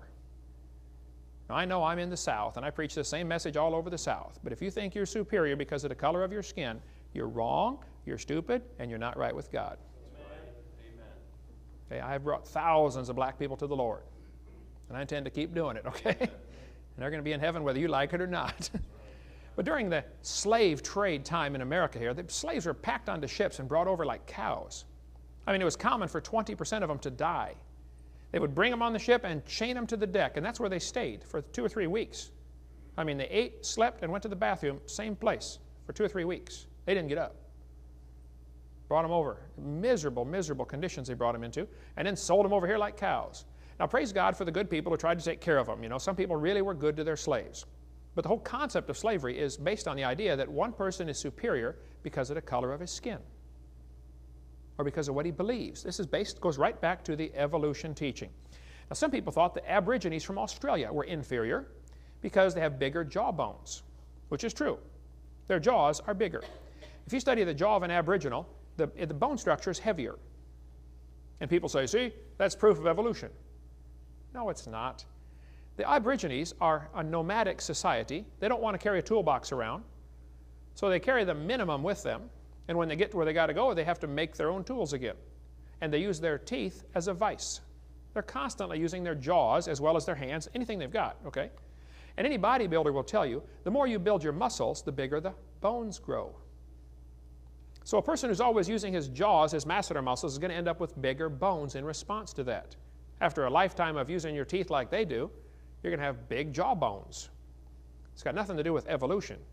But somebody noticed this back 150 years ago and said, wow, the Aborigines have bigger jaw bones. So they went over and began robbing the graves of the Aborigines to get their heads for museums to be demonstrations for evolution. They treated the Aborigines awful. If you've seen the movie Quigley Down Under, where he brought people over there just to shoot the Aborigines, that kind of stuff really happened. They thought they were just, you know, an animal. These two folks went to Australia to collect specimens for museums. Interesting story here in Creation magazine. They said right here, a New South Wales missionary was the horrified witness to the slaughter by mounted police of a group of dozens of Aboriginal men, women, and children. 45 heads were then boiled down and the best 10 skulls packed off for overseas. They shot them just to get their heads for museum displays. Now, why would a museum want a head with a bigger jawbone? As part of an evolution display. Did you know the Smithsonian, I've been told, has 33,000 sets of human remains in their basement right now? They call it the Army of the Potomac. They would find people with the right jaw structures and put them on display in their museum. See, boys and girls, how this ape evolved to the human? When the intermediates, there's another human. You can go downtown Pensacola and line up 10 people and prove the same thing, folks. We could line up folks in this room. Some of you have bigger jaws and smaller jaws and sloped forehead and straight forehead. I had an Italian friend one time. I said, man, I got to look at you from the side. I could put you in a textbook, you know. His head went back like that. His nose stuck out. I said, you're the perfect missing link. Guy had an IQ way up there in the stratosphere. Brilliant guy. Just had a dumb-looking head, you know. And by the way, the size of the head has got nothing, the brain has nothing to do with intelligence either. There have been some incredibly high IQ people with brain sizes down around 1,200 cc. And there have been some really dumb people with some really big heads with 2,000 cc brains, okay? It's got nothing to do with intelligence. America, though, during this late 1800s, because of the evolution theory primarily, had a large eugenics movement. Eugenics was the idea that we need to purify the race, get rid of the inferior genes, and only let the superior genes produce children. There was actually a sterilization movement. People who were mentally deficient were often sterilized. They couldn't have any children. There was a large eugenics movement until World War II broke out. Galton was Darwin's cousin, and Galton was Francis Galton, very influential in the eugenics movement. He said, is the study of the agencies under social control, eugenics is the study of the agencies under social control that improve or impair the racial qualities of future generations, either physically or mentally. That's Darwin's cousin. Now let's improve the race. Here's their logo and their motto, the tree of eugenics. Eugenics is the self-direction of human evolution. They're going to use medicine, surgery, psychiatry, sociology, religion, education, genealogy. They use it all. Like a tree, eugenics draws its materials from many sources and organizes them into a harmonious entity. They were going to work really hard to improve humanity by eliminating inferior genes. This is a person very involved in this was the one who started Planned Parenthood. We cover more on that on video number 4. In 1904, the World's Fair was held in St. Louis, Missouri. One of the displays on there was a huge display of many people involved in showing the evolution theory. Right here's a picture. At the 1904 World's Fair, 2,000 primitive peoples were put on display. The purpose of the display was to demonstrate the superiority of the white Americans who had evolved further. Peter Jennings, liberal Peter Jennings, wrote a book and mentioned this in there. And if you go to the St. Louis Zoo today, that is on the place where the World's Fair was held, and they're still using some of those same buildings. There in St. Louis at the 1904 World's Fair, they had a man in a cage with chimpanzees to demonstrate the evolution theory. The man was a pygmy from Australia, or a pygmy from Africa, a little bitty pygmy, about 4'5", I think he was. Ota Benga was his name. Ota had a wife and 2 kids. They put him in a cage with chimpanzees. He went insane and killed himself. Why would they do that to somebody? Well, if you believe in evolution, man's just an animal. Even President Roosevelt, as good a man as he was in many ways, was caught up into this false thinking. Roosevelt thought that the Indians were an inferior species. Roosevelt said, I wish very much the wrong people could be prevented entirely from breeding. Roosevelt thought the immigrants from Europe, Scotland, Ireland, and the Orient were a threat to American society. How many of you have ancestors from one of those places? Just about everybody in the room. Yep, you're a threat to American society because you have inferior genes. That's what he thought. In 1871, Congress scrapped all treaties with the Indians and moved them off to the reservation system, still in use today. They made promises to the Indians and broke them. After all, they're only savages, they're inferior. The Trail of Tears took place before Darwin's book came out, but still, evolution was very much taught before Darwin's book. Darwin just simply made it popular. But in the Trail of Tears, the Cherokee Indians were moved off their land by force to Oklahoma. About 1/3 of them died along the way. Sam Houston married a Cherokee bride. He was really upset about what's going on with the white people picking on these Indians for no reason other than they thought they were an inferior species, which goes right back to the evolution teaching. When they took the Indians out of Ross's Landing, Tennessee, they moved the Indians out 2 weeks before harvest time. They did all the work, planted the crops, tended them all summer long. Just before harvest time, came in with soldiers and guns, loaded them into wagons, and moved them out. And of course, the white people moved into their houses, already made, crops ready to harvest. Man, pretty nice. So people would forget about what happened, this horrible slaughter of the Indians. They renamed the city. It used to be called Ross's Landing after Chief Ross. Now they call it Chattanooga. Renamed to honor or to make people forget what happened. Here's an article from Franklin College in Franklin, Indiana. The Carnegie Institute of Washington, Eugenics Record Office, founded by Mrs. E.H. Harriman. Anybody heard that name before? E.H. Harriman. How many saw Butch Cassidy and the Sundance Kid? He's getting ready to blow up the train, and he said, I work for Mr. E.H. Harriman. Super rich gazillionaire back in those days. Very much involved in wanting to improve humanity by eliminating the inferior. Carnegie started the organization now in Berkeley, California, that fights to keep creation out of schools. It's his funding that supplied the start of that organization. The whole idea that man is superior, there's a bunch of guys been involved in this. The Bible says, have we not all one Father? You're not superior because of the color of your skin. The Bible says, He hath made of one blood all nations of men to rule on the earth. Now, Darwin thought that a married man was a poor slave worse than a Negro. Regardless, we won't comment on whether it's true or not, but if it's not, by the way. But if a professor said that today, how long would he keep his job? Or his life? Some of these feminazis would go kill him, wouldn't they? And yet they praise Darwin in our school system. Louisiana, I don't know if they got it passed or not. They were working on a bill to ban the teaching of Darwin because of his racism. Very interesting approach. Yeah. I mean, if our school started teaching the teachings of Adolf Hitler and made it mandatory reading, wouldn't people get upset? Well, why aren't they upset about the mandatory teaching of Darwinism? Darwin said, the chief distinction of intellectual powers between the two sexes is shown by man's attaining to a higher eminence in whatever he takes up. Whether requiring deep thought, reason, or imagination, or merely the use of the senses and hands, the average mental power in man must be above that of woman. Darwin finally married his first cousin, Emma Wedgwood. Nobody else would take him. Darwin thought men were superior in every single way. Darwin believed in inbreeding, so he married Emma, his first cousin. He wanted to raise a superior stock of children. He ended up having 10 children. Mary died shortly after birth. Anne died at 10. Robert was born retarded and died at 19 months. Henrietta had a serious nervous breakdown at 15. 3 of his other 6 sons were ill so often, Charles regarded them as semi-invalids. So much for inbreeding, Charlie. Evolution is the foundation for communism. Communism, started by a guy named Karl Marx, removes God from authority and puts man in his place. He says there is no God, so man must be in charge. Missionaries have said when they're working in a country and the communists take over, the first thing the communists do when they come into the country, they go into the schools and they start teaching communism? No. They start teaching evolution. They start by laying a foundation of evolution, and then they bring in the teachings of communism. Communism can't thrive in a place where people believe they've got rights that come from the Creator.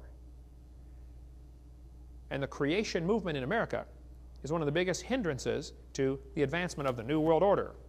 And they very much would like to get rid of guys like me who don't believe in evolution. The guy who founded the ACLU, the American Communist Lawyers Union, or the Anti-Christian Lawyers Union, whatever it is, Roger Baldwin said communism is the goal. You ought to read the history of the founding of the ACLU. One of the purposes of that lawyers' movement was to advance the cause of communism. Karl Marx, whose real name was Moses Mordecai Marx Levy, alias Karl Marx, when he was 17 years old, he wrote a beautiful paper telling how much he loved the Lord. High school graduation, he had a paper saying, man, I want to serve God with my life. Then he went off to college. He studied philosophy, and a college professor turned him away from God and turned him on to the teaching of evolution and destroyed Marx's whole philosophy of life. Karl Marx was destroyed by this teaching. You know, 75% of kids from Christian homes that go off to secular schools lose their faith. I meet them by the hundreds all year long. Some college professor destroys their faith. Karl Marx later in life said, my objective in life is to dethrone God and destroy capitalism. Marx based his whole philosophy of communism on the idea of evolution. Karl Marx even tried to dedicate his book to Charles Darwin, from a sincere admirer, Karl Marx. Marx knew his theories would not survive without evolution as the foundation philosophy. They go together hand in glove. Karl Marx had 6 children. 3 died of starvation in infancy. 2 others committed suicide. When Marx died, only 6 people attended his funeral. But his philosophy is still ruling 1/3 of the planet today. You know, 1/3 of the people on planet Earth are under communism right now. Started by a loser who never worked a day in his life, let his own kids starve to death. He was a loser. Karl Marx developed what we call the Communist Manifesto in 1848. You want to take over a country? Here's how communism works. First thing you do is abolish private property. And by the way, this is the real purpose behind the environmental movement in America. They're not trying to save the environment. Some probably are. But the basic idea behind the movement is abolish private property. You got to get their permit to cut down your tree. That's where it's headed, folks. Bible talks about private property ownership quite a bit. You know, every 50 years you got your property back. You could not lose it forever. Your family's going to get it back. If you're a loser, you're lazy or whatever, you don't pay your bills and they take it away, your family will get it back every 50th year. The Bible talks about having his own vine and his own fig tree. Drink water out of your own cistern, running waters out of thine own well. You know, the solution to pollution in America is private property ownership. Ask anybody that's ever owned a house and rented it out to somebody else. They will understand. Renters don't look at property the same way owners do. How many know what I'm talking about? Okay, there you go. And the more property the government owns, the worse pollution is going to get. Peter Burrell, the president of the National Audubon Society, said, "We reject the idea of private property." Well, he's got a good communist philosophy along with Bill Clinton and Hillary. Here's a pledge of allegiance put up at a public school in Massachusetts. Look at this carefully. "I pledge allegiance to the earth, which I do love and depend on, and to all life and land, air and sea, which is as much a part of earth as me." At a third grade school in Wisconsin, here's the pledge the kids say. "I pledge allegiance to the world, to care for earth, sea, and air, to honor every living thing with peace and justice everywhere." 3 days ago, I was speaking in Minnesota, and I got to see this young man again who's now grown up. But he told me a couple of years ago, Jacob did, he said, "Brother Hovind, when I was in third grade at Johnsonville Elementary School in Blaine, Minnesota, his teacher, Ms. Klobhockey, took down the American flag and made the kids pledge to the earth instead." "Well, Ms. Klobhockey, I will buy you a one-way ticket to the Soviet Union on the condition you use it and you don't come back. Call me anytime. I'll buy you one." I've been to communist countries, folks. Trust me, you don't want what they've got. Now, America has lots of problems, I understand. But I love my country, folks. I fear my government, but I love my country. There are basically two philosophies of government. One is based on evolution thinking, which says laws come from man's opinion. How do you decide right from wrong? Oh, man gets together and we decide. Second thing, they say rights are granted by the government, and the government should be the provider. The government provides everything. This is called a democracy. Democracies always become dictatorships. They are horrible forms of government. The government should provide everything. When they were debating about health care here in Pensacola, I heard on the radio, several years ago, talking about a national health care plan.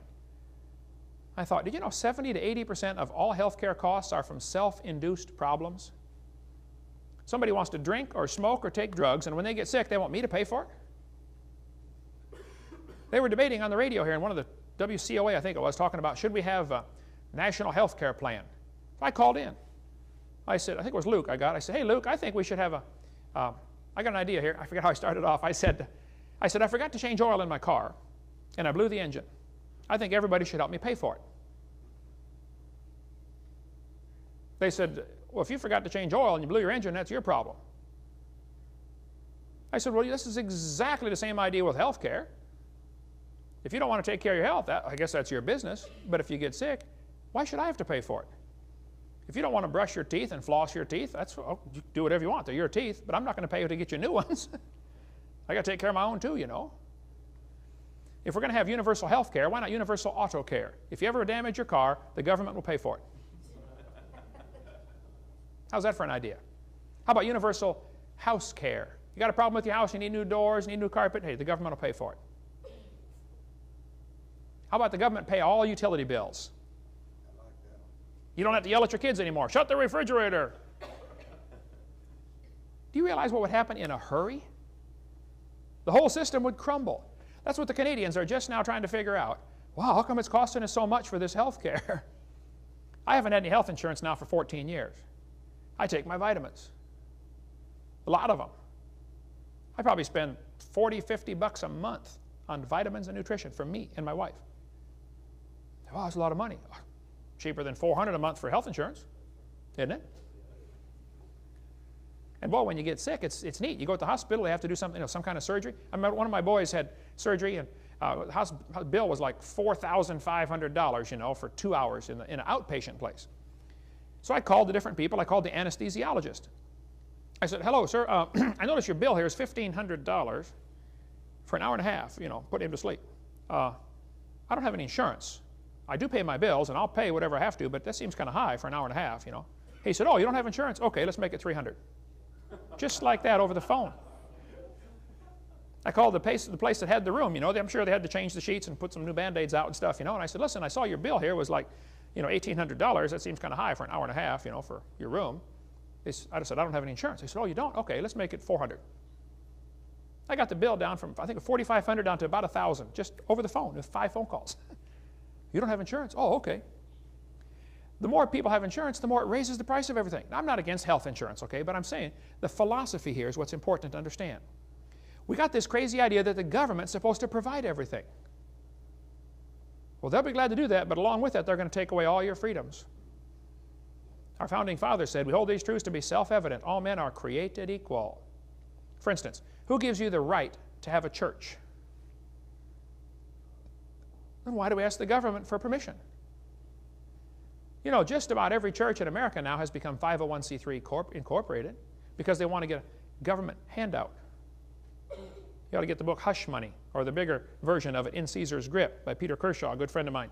You want to find out all the dangers of 501c3 incorporation. The church doesn't have to get incorporated, but if you do get incorporated, you better not preach against certain things from your pulpit. Did you know if you're an incorporated church and you preach against homosexuality, IRS will pull your tax-exempt status? Churches are tax-exempt anyway. What are we asking them that for? Come on. I'll read the book if you want more on that. Patrick Henry said, it cannot be emphasized too strongly that this great nation was founded by Christians, not on religions, but on the gospel of Jesus Christ. See, the other philosophy of government is based on creation thinking, which says laws come from the Creator, rights are unalienable, and the government should be limited to the punishment of evildoers and defense, the only 2 legitimate functions of government. They're not supposed to provide everything for you.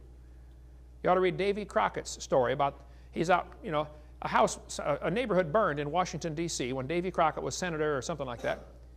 And the senators got together and said, you know, this whole neighborhood burned. What a horrible tragedy. Everybody lost their house. Here, let's vote to give this neighborhood, you know, $50,000, whatever it was way back then, you know, to rebuild their homes. The next fall, Davy Crockett's out stumping, trying to get people to vote for him. And he saw this farmer plowing his field, and he stopped and said, hey, neighbor. The farmer stopped and said, yes, sir, can I help you? He said, I'm Davy Crockett. He said, yes, sir, I know who you are. He said, well, I want to see if you vote for me. The farmer said, no, sir, I'll never vote for you again in my life. He said, well, why not? He said, you broke your trust. He said, I voted for you last time to put you in there to manage things for our area, and you blew it. He said, well, how did I blow it? What did I do? He said, well, you voted to give those people money to rebuild their houses. Crockett said, well, yeah, that was a horrible thing that happened. You know, a big fire swept through the community or something. And the farmer said, are you going to do this for every tragedy across America? What if I lose my crop? What if my cow dies? This is a slippery slope, folks. There's no way out of this one. You have no business to give away our money. Now, if you congressmen want to get together and pool your money and give those folks some money, you go ahead. We've entrusted you to manage our money. We've got the whole story. It's amazing. If you call us or email us, we'll send that to you. Davy Crockett said, well, he learned his lesson. But the senators and representatives today do not understand that lesson. They love giving away your money. Long story on that. A republic, though, is based on the idea that the law is supreme. Our government started off to be a constitutional republic, not a democracy. And I get real nervous when I hear them talk about spread democracy around the world. It'd be the dumbest thing we could do. Talk about a dumb form of government. The second part of Karl Marx's plan was a heavy progressive income tax. Don't get me started on that one, okay? The third thing he said was, abolish the rights of inheritance. The Bible says a good man leaves inheritance to his children's children. Everything about communism is backwards to the biblical plan for things. Number 4, confiscate property rights. Take away the property. The Bible says the love of money is the root of all evil. Karl Marx said we need a central bank. He knew full well a central bank could destroy the country. And in 1913, some rich guys got together on Jekyll Island, Georgia, and tricked everybody with the Federal Reserve. Nothing federal about it, and there are no reserves. The Federal Reserve is a private bunch of bankers. Remember, love of money is the root of all evil. Got a whole lot more on that in our college class, CSE 103. Number 6, government ownership of communication. That's why we have an FCC, Federal Communication Commission. And government ownership of transportation. That's why we now have the TSA, the Transportation Security Administration. I go to the airports. I flew 175 times last year. I'll break that this year. I go to the airports and there'll be 50 people standing around, to check everything. I went once and they took my fingernail clipper out, this big. It had a little thing that swings out to clean your fingernails. They said, oh, can't have that. They broke it off. You got to be kidding. I'm going to take over a plane with a fingernail clipper. They're paranoid. Number 7, government ownership of factories and agriculture. Number 8, government control of labor. Number 9, corporate farms and regional planning. Number 10, free education. The public school idea came from Karl Marx. Now, there were public schools before that, I understand, but Karl Marx said that government should do free education for everybody. Well, my PhD's in education. My mom taught for years and retired. My brother's in his 34th year now teaching public school. I speak in hundreds and hundreds of schools across the world. Folks, I'm for education, but I'm dead set against government involvement in education. The government's got no business being involved in education at all. You better read your Constitution, the 10th Amendment. Unless that's spelled out in that document, the government shouldn't do it. We've gotten a long ways away from that. Hitler said, you let me control the textbooks, I'll control the state. Martin Luther said, I am much afraid that the schools will prove to be the great gates to hell unless they diligently labor in explaining the Scriptures, engraving them in the hearts of youth. He said, I would advise no one to place his child where the Scriptures do not reign paramount. Every institution in which men are not increasingly occupied with the Word of God must become corrupt. Well, go walk the halls of the schools, folks. I'm telling you, they have become corrupt. Here's a 1777 public school book, first grade. Here's what they taught the kids in first grade in America. Used in public, private schools. It's a first grade textbook. Here's how they learn the alphabet. In Adam's fall, we sinned all. Back then they made the S like a letter F, okay? Heaven to find, the Bible mind. Christ crucified, for sinners died. The deluge drowned the earth around. Elijah hid, the ravens fed. The judgment made Felix afraid.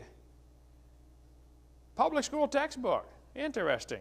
Here's how the youth, young people, learn their alphabet. A wise son maketh a glad father. Better is a little with the fear of the Lord than great treasure and trouble therewith. Come unto Christ, all ye that labor and heavy laden.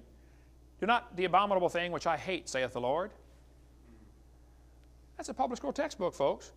Guess what they teach the kids today? You're an animal. Share a common heritage with earthworms. Here's a textbook that has over 100 pages devoted to evolution theory. Not one mention of creation or God any place in the book. Not one.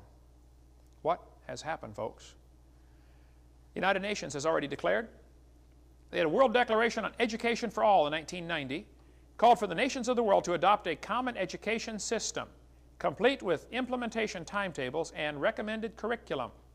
In our own nation, Goals 2000, School to Work, and the Elementary and Secondary Education Act, Profiles of Learning, are totally consistent with the One World Government recommendations of the 1990 UN Declaration. You ought to get hold of Bob Fry in Minnesota. We'll put his address up here, and you can call Bob about more stuff on the... He's very involved in fighting this type of thing right here.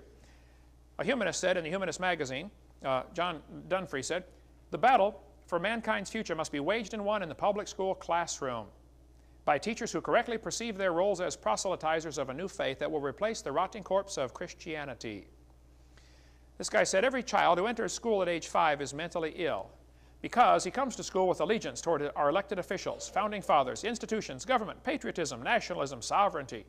All these prove the child is sick because the well individual is one who has rejected all those things and is what I call the true international child, communist, of the future. Dr. Pierce from Harvard University. Well, Dr. Pierce, I'll buy you a one-way ticket also to the Soviet Union if you use it and don't come back. I've been over there, folks. You don't want what they've got. Here's a social science book, public school book. They said any child who believes in God is mentally ill. Education is the most powerful ally of humanism, and every American public school is a school of humanism. What can the theistic Sunday school, meeting for an hour once a week and teaching only a fraction of the children, do to stem the tide of a 5-day program of humanistic teaching? They're right, folks, and they're winning. We're losing. One professor said, as a matter of fact, creationism should be discriminated against. No advocate of such propaganda should be trusted to teach science classes or administer science programs anywhere, under any circumstances. Moreover, if they are now doing so, they should be dismissed. You should fire them if they believe in creation. An Iowa professor said, you should fail any student, no matter what the grade record indicate, if the professor discovers the student is a creationist. Furthermore, the student's department should have the right of retracting the grades and possibly even degrees if the student becomes a creationist later. That's the kind of thinking we're up against. Mr. Yefremov lives here in Pensacola. He came to my house several years ago. He's from Ukraine. He said, Dr. Hovind, here's my high school diploma. I said, yeah? You know, you're 50 years old, you got 5 kids, a couple of, 4 in college. Why are you handing me your high school diploma? He said, when I was in Ukraine, I went to school, had good grades. They'd grade them 1, 2, 3, 4, 5. 5's the best. He showed me his report card, all 5s, like straight A's. He said, but we had a test to take before we could graduate. Senior year in high school, one of the questions on the test was, do you believe in evolution? I answered, no. They refused to let me graduate. I said, well, how'd you get the diploma? He said, oh, you remember last year when we made your videotapes in Russian and he did the voice on them? I said, yeah. He said, I sent them to my village where I grew up in Russia. The mayor watched them, made all the city council watch the tapes, and they said, wow, Eugene went to America and became a movie star. They put him in the public school to make all the public school kids watch him. The kid who was there, the guy who refused to let him get his diploma 35 years ago, had now become a city councilman. And the mayor said, oh, go ahead and send him his diploma. Okay, yes, sir. He said, I just got my diploma in the mail. What do you think, Brother Hovind? I said, wow. What a story. See, the humanists have decided years ago they're going to use the education system to spread their evolution and humanism because that way we pay for it. We're paying to spread their religion. That's what's going on, folks. Communism is anti-Christian in every single way. The communists have 8 rules for revolution, different ways, different things they want to do to take over a country. We don't have time to go over them all now. I have to cover that some other time. Or get our college class, CSE 103, where we cover this in much more detail. Evolution is the foundation philosophy for Nazism. Why did Hitler do what he did? Well, we'll cover that tomorrow night. It's the foundation for Nazism, communism, socialism, Marxism, and the New World Order. Coming soon. We'll talk about that tomorrow night. Very politically incorrect. You don't want to come tomorrow. And then we'll tell you what you can do about it. Amen. Coming next. Well, welcome to the last session on what's on our videotape number 5 about the effects of the evolution theory, how that evolution is responsible for the rise of communism, Marxism, socialism, and tonight we're going to talk about Nazism, the last one, and then the New World Order. Then we're going to tell you, what do you do about it? Our world is quite obviously falling apart. What are we going to do? Nazism is based on the philosophy of evolution. You have to think one race is superior to another. Mussolini, the Italian dictator, thought that the Italians were the superior race and everybody else should be eliminated. Of course, Hitler felt the same way. He thought the Germans were the superior race. He believed in Aryan supremacy. Hitler believed the Germans were the superior race that deserved to rule the world. Everybody else was just taking up room. The German Führer consistently sought to make the practice of Germany conform to the theory of evolution. This fellow said a direct line runs from Darwin through the father of eugenics movement, Darwin's cousin Francis Galton, to the extermination camps of Nazi Europe. Exactly right. In Hitler's book, Mein Kampf, you can read his racist philosophy. It just kind of oozes off every page. Adolf Hitler's mind was captivated by evolutionary thinking, probably since he was a boy. Evolutionary ideas lie at the basis of all that is worst in Mein Kampf and in his speeches. Hitler offered to send the Jews to anybody who would take them. He said, you want these Jews? I'll send them to you. I read a lot about Hitler and the Holocaust. You ought to read the book While 6 Million Died and see what the rest of the world did. Did you know Hitler offered to send the Jews to America and Roosevelt refused to let him? Unbelievable what happened, folks, during before World War II. In Hitler's book, Mein Kampf, on page 286 in this edition, he said, even less does nature desire the blending of a higher with a lower race. Who's a higher and a lower race, Adolf? Hitler kept talking about the Aryan blood and lower peoples. Well, who's an Aryan anyway? Well, I found Hitler's hit list. I was reading in Keene State University, New Hampshire. I was doing some research in their library there one time, and I found they got a whole section of the library just about Hitler and the Holocaust. I thought, wow, I was in hog heaven. So I asked the librarian, why did Hitler kill the Jews? Why not somebody else? He said, oh, I'll show you the list he was using. He brought me book after book after book. For 6 hours, I copied $20 worth of pages, 10 cents at a time, out of that library. Here's the list Hitler was using. Hitler thought the blonde-haired, blue-eyed Nordic were close to pure Aryan, the superior race. Did you get all that? Blonde hair, blue-eyed, Norwegian, Vorden started till i dag. Ja, sure, you betcha. Oofta. And he thought the Germans were mostly Aryan. The Mediterraneans are slightly Aryan. The Slavics are half Aryan, half ape. The Orientals are slightly ape. The black Africans are predominantly ape. And the Jews are close to pure ape. Hitler killed the Jews because he honestly thought he was speeding up the process of evolution by eliminating what he thought were the inferiors. If he would have killed all the Jews, guess who would have been next? Blacks. Hitler hated black people. Does anybody know where the Olympics were held in 1936? Berlin, Germany. Does anybody know who won the most gold medals? Jesse Owens, the black American athlete. Hitler was so angry, he said, "It's not fair to make my men race against this animal." One of the Jewish prisoners who survived the Holocaust said, "There is a difference between those who look upon their fellow human beings as common creatures of a common creator and those who look upon them of a conglomerate of biologicals and chemicals." Hey, is man just a bunch of chemicals that got together by chance over billions of years, or were we designed by a creator? That is a fundamental difference, folks. So that's the difference between creation and evolution right there. By the way, the Jewish Talmud, not the Torah, which is the Old Testament, the Talmud teaches that anybody who's not Jewish should be killed. The Talmud says all non-Jews are to be exterminated. All Gentile children are animals. Even the best of the Gentiles should be killed. You'd be surprised how many religions in the world teach that they are the only one, not just the only one that's going to heaven, but the only one that deserves to live. You ought to read what the Muslims teach. You know, official Muslim doctrine is, according to Islam, you can read about the Prophet, a great little book here if you want to read about how the start of the Muslim church, or about who is this Allah anyway. These are books we offer in our ministry. You can get these through our bookstore downtown here. Or Islamic Invasion by Robert Morey. Oh man, tremendous book on exposing what the Islam people really believe. Or this one just new out by Don Boys, excellent book on Islam, America's Trojan Horse. Did you know the Torah, I mean not the Torah, the Quran clearly teaches if a person will not convert, they have to be executed. Here's the Quran in Surah 489. Allah commands that any person who leaves Islam or encourages others to do so should be seized and slain. Allah told Muhammad that all those who opposed his message should be killed, or they should be nailed to a tree, or their hands and legs should be cut off. You cannot be a good Muslim without being a revolutionary. You have to hate everybody that isn't Muslim. I feel sorry for the folks that are duped by that silly idea. They need the gospel. We need to try to get it to them. Okay? Maybe God's brought a bunch of them to America so we can win them to the Lord. But what Hitler did with his concentration camps and killing the Jews, I don't think it's possible to understand what Hitler did and why he did it until you see how evolution ties in.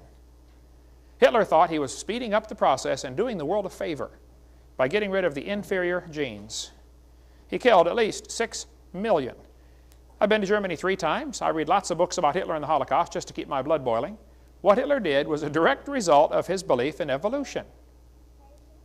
See, what you believe determines how you behave. He was just speeding up the process. Hitler held his rallies at Nuremberg. I stood on the spot where Hitler spoke all of his rallies there in Nuremberg on that granite mined out of Flossburg camp where I just had been a few hours earlier where all the Jews died trying to mine granite for Hitler's platform to stand on. Hitler tried to make the people look small. The individual is small, and the cause was great. Had these massive rallies at the Nuremberg arena there. You know, the environmental movement folks try to do the same thing. They try to make the individual look small and the cause look great. You know, people are expendable. We've got to save Mother Earth. Doing the same thing with our kids today. Hitler knew full well you have to indoctrinate the young people. And the evolutionists have worked very hard to infiltrate our school system and thoroughly indoctrinate the young people. It's interesting, Hitler referred to the Jews as parasites in the body of nations. The abortionists refer to the unborn child as a parasite in the woman's body. Same language. Hitler, one of his justifications for believing in evolution was the gill slits. We talk about that on video 4, the idea that the embryo has gills made up by the German professor Ernst Haeckel. And that goes on. We can talk a lot more about that on our video number 4 about how abortion is murder based on the thinking that evolution is true. It's a crazy idea. Hitler said, this new state, Germany, will give its youth to no one. We're going to raise the youth the way we want them to be raised. There was a man in Skokie, Illinois that shot and killed a doctor. When they asked him, why did you kill this doctor? He said, because he's making blue-tinted contact lenses for people and he's diluting the Aryan beauty. Folks, the Aryan supremacy idea is not dead. There are still white supremacists all over the country. And I know I'm in the South. Get over it, okay? Nobody's better because of the color of their skin. Hitler tried to hide behind the idea that Christianity justified what he was doing. This excellent book by Marvin Lutzer at Moody Bible Press on Hitler's cross, about how he tried to make people think it's okay because God had told him to kill all these people. Hitler, one of his propaganda pictures showed him walking out of a church with a cross over his head. He was a liar. Did you know they had Nazi baptisms? Hitler secretly, though, hated Christianity. He said, I regard Christianity as the most fatal, seductive lie that ever existed, because Christianity teaches all nations are of one blood. You're not better than anybody because of the color of your skin. That's what Christianity teaches. But they had Nazi baptisms, Nazi altars. Just unreal what Hitler did, trying to hide behind the guise of Christianity. Now, the Japanese also thought that they were a superior race. The Japanese textbooks taught their kids for 30 or 40 years. When Darwin's book came out in 1859, when it was translated to Japanese several years later, the Japanese bought it up like crazy and said, wow, this is a perfect theory. They sucked it right in because it goes right along with the religions they already had there in Japan. And they said, wow, one race is superior. I bet it's the Japanese. They had special studies where they studied people, and they said the Japanese don't have as much hair on their body, which proves they've ascended further from the apes. And they said they have a milder body odor, and they were the superior race that deserved to rule the world. People say, when I say I think evolution is largely responsible for World War II, they look at me like I'm nuts. But folks, that's exactly the case. Evolution is also the foundation philosophy for the New World Order. We cover lots on this on our college class, CSE 103, where my 17-hour seminar is stretched out to 60 hours, where we chased every rabbit and kicked every dog that walked by. That's a whole lot of stuff on our college course there. The United Nations has plans for a one-world government. The United Nations wants to establish a UN military force that can intervene in internal events in any country. They want to eliminate the veto power of the United States. They want to give the UN jurisdiction over the Earth Commons. That means the United Nations decides who owns, the rivers and everything in Earth. This is from a speech given by the Secretary General in September of 2000. They've already divided up the world into 10 regions. For years I was taught the old Roman Empire is going to be revived in the last days, and we're going to have the 10, the vision in the book of Daniel. 10 kings are going to get together and give their power to one king. And then I think we've been maybe missing something here, brother. Maybe it's not 10 countries in Europe going to unite. Maybe it's 10 regions of the world. Maybe this last vision of Daniel was the whole world uniting. They are making plans for a new world order. There are some extremely wealthy, powerful people making plans to rule the world, like Pinky and the Brain. They're out there trying to take over the planet, and God's up in heaven laughing about it. Psalms chapter 2, the psalmist said, why do the heathen rage? The people imagine vain things. The kings of the earth set themselves. The rulers take counsel together against the Lord, against his anointed, saying, let us break their bands asunder and cast away their cords from us. He that sitteth in the heavens shall laugh. God sees all their plans for a one-world government, and he's laughing about it. Now, in the meantime, I think we're going to have to go through some really hard times down here, folks. People say, well, God's going to get us out of here before the tribulation. Oh, tell that to the Chinese Christians and the Russian Christians and the Egyptian Christians that have been killed here, and those in Sudan, where they've killed hundreds of thousands in Africa just because they're Christians, just in the last 10 or 15 years. Boy, if any country ever deserved the judgment of God, it's America. Amen. And I think it's coming soon to a city near you. The United Nations has plans to tax the world. We'll be paying a tax if they have their way to the United Nations. They want to get the UN authority to regulate international commerce. They want to control food. They understand full well that the production and distribution of food is the way to control the world. The United Nations has plans to establish a new seat of power in the UN called the People's Assembly. It'll consist of representatives from nations, but also representatives from non-government organizations. Just organizations can have a seat in there. Interesting. They want to have jurisdiction over all nation states. They certainly want to have jurisdiction over all the churches.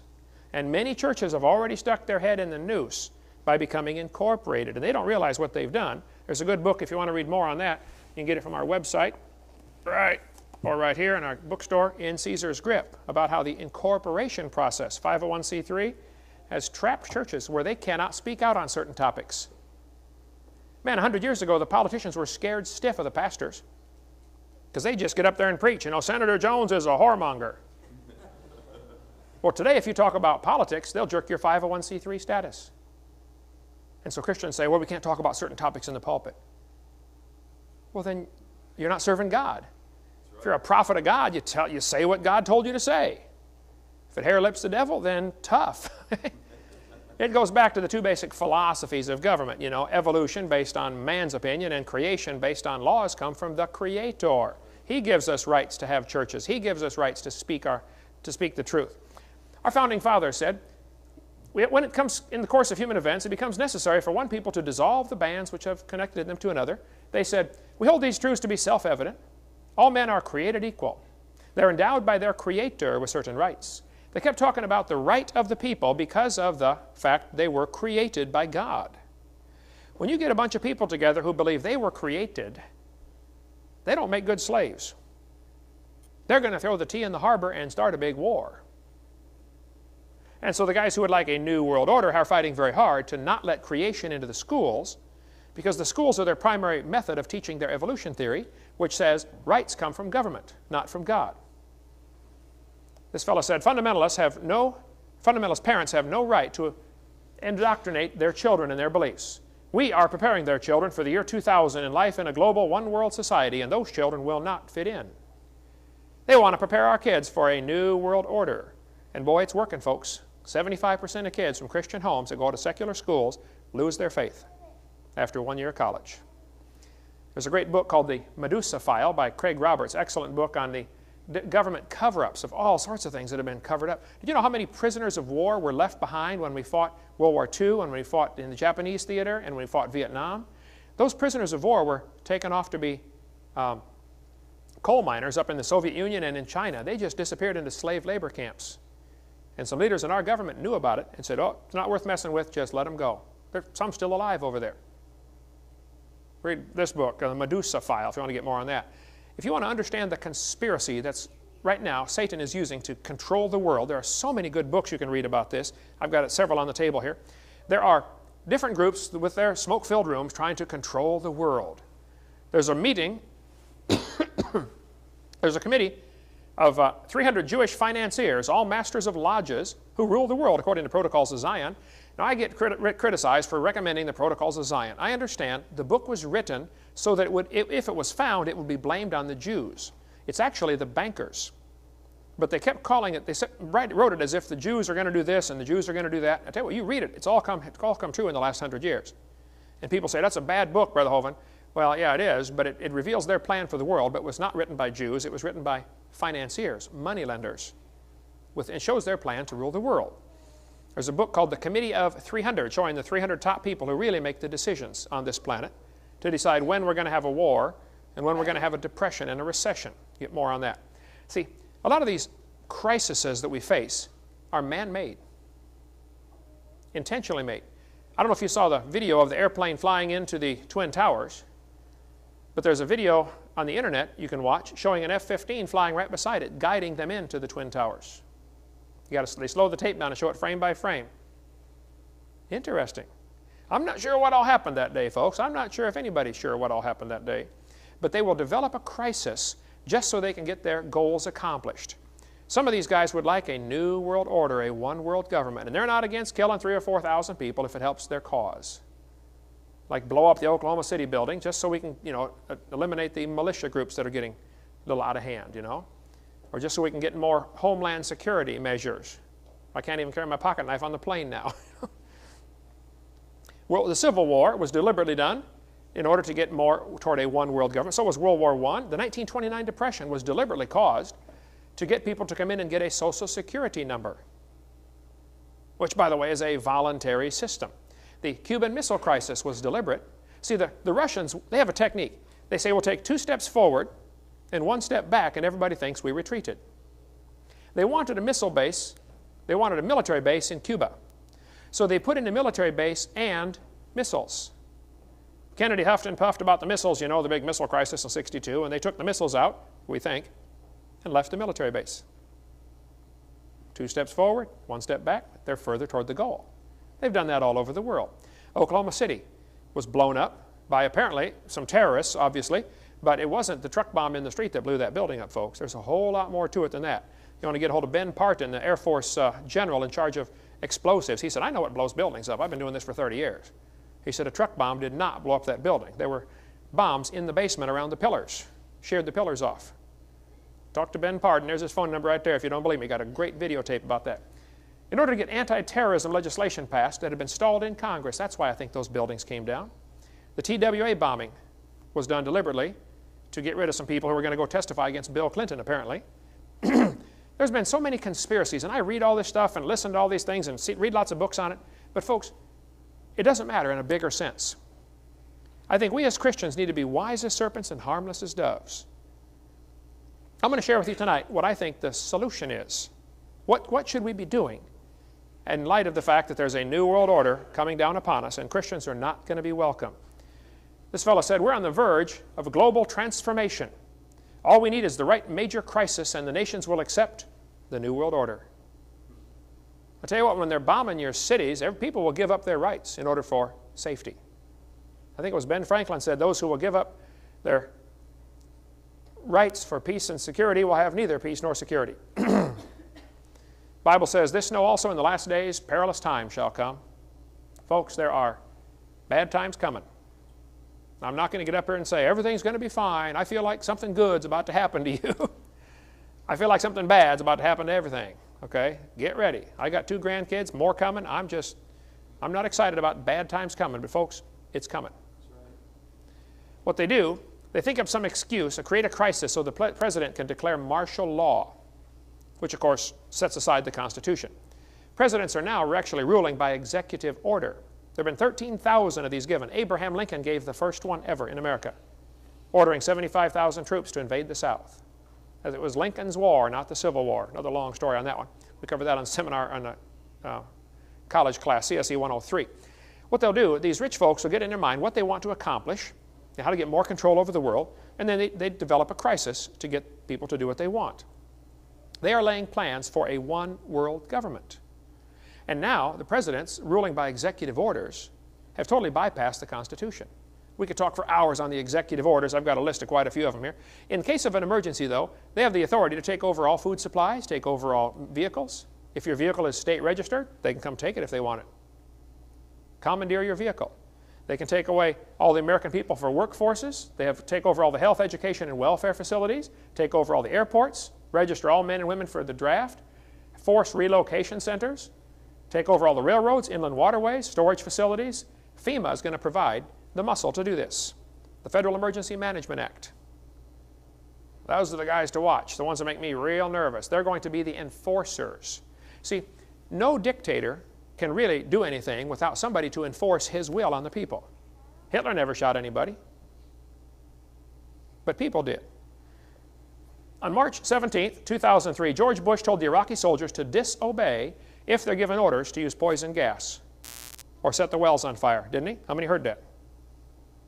He said, you guys are going to be judged as war criminals if you do these things after we win. Want to listen carefully. Soldiers, some of you are in the military here. You took an oath to defend the Constitution against enemies foreign and domestic. Is that right? What if the domestic enemy is your boss? Who's your authority to? Who's your elite? Is it to God? It's going to be a tough time for Christian soldiers. They're going to have to make a decision to stand up and say, okay, I'm going to do what God says. Sometimes there are conflicts between authorities.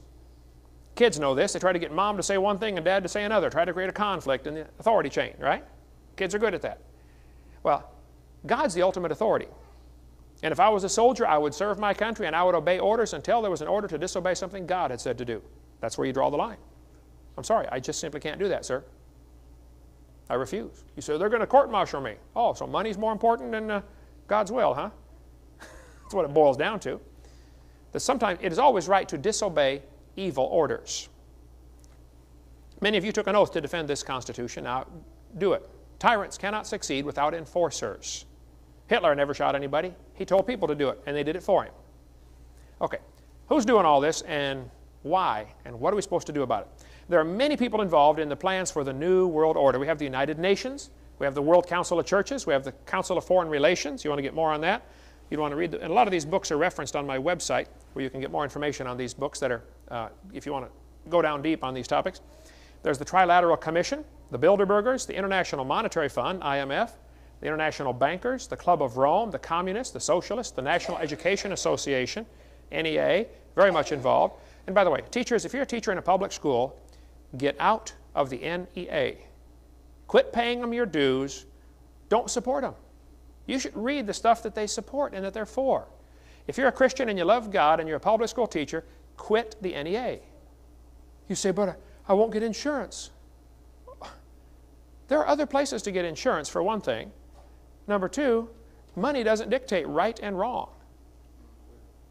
If it does, you got a problem. You do what's right. God takes care of it from there. Okay? Get out of that place. Get out of that club. Okay? The NOW, National Organization for Wild Women. ACLU, the American Communist Lawyers Union. The Masonic Lodge. I had a guy in our church came to me and said, Brother Hovind, I've been in the Masonic Lodge for years. I don't see anything wrong with it. I said, brother, would you go home and read this book, Masonry Beyond the Light? Just read this book. Bring it back and we'll talk.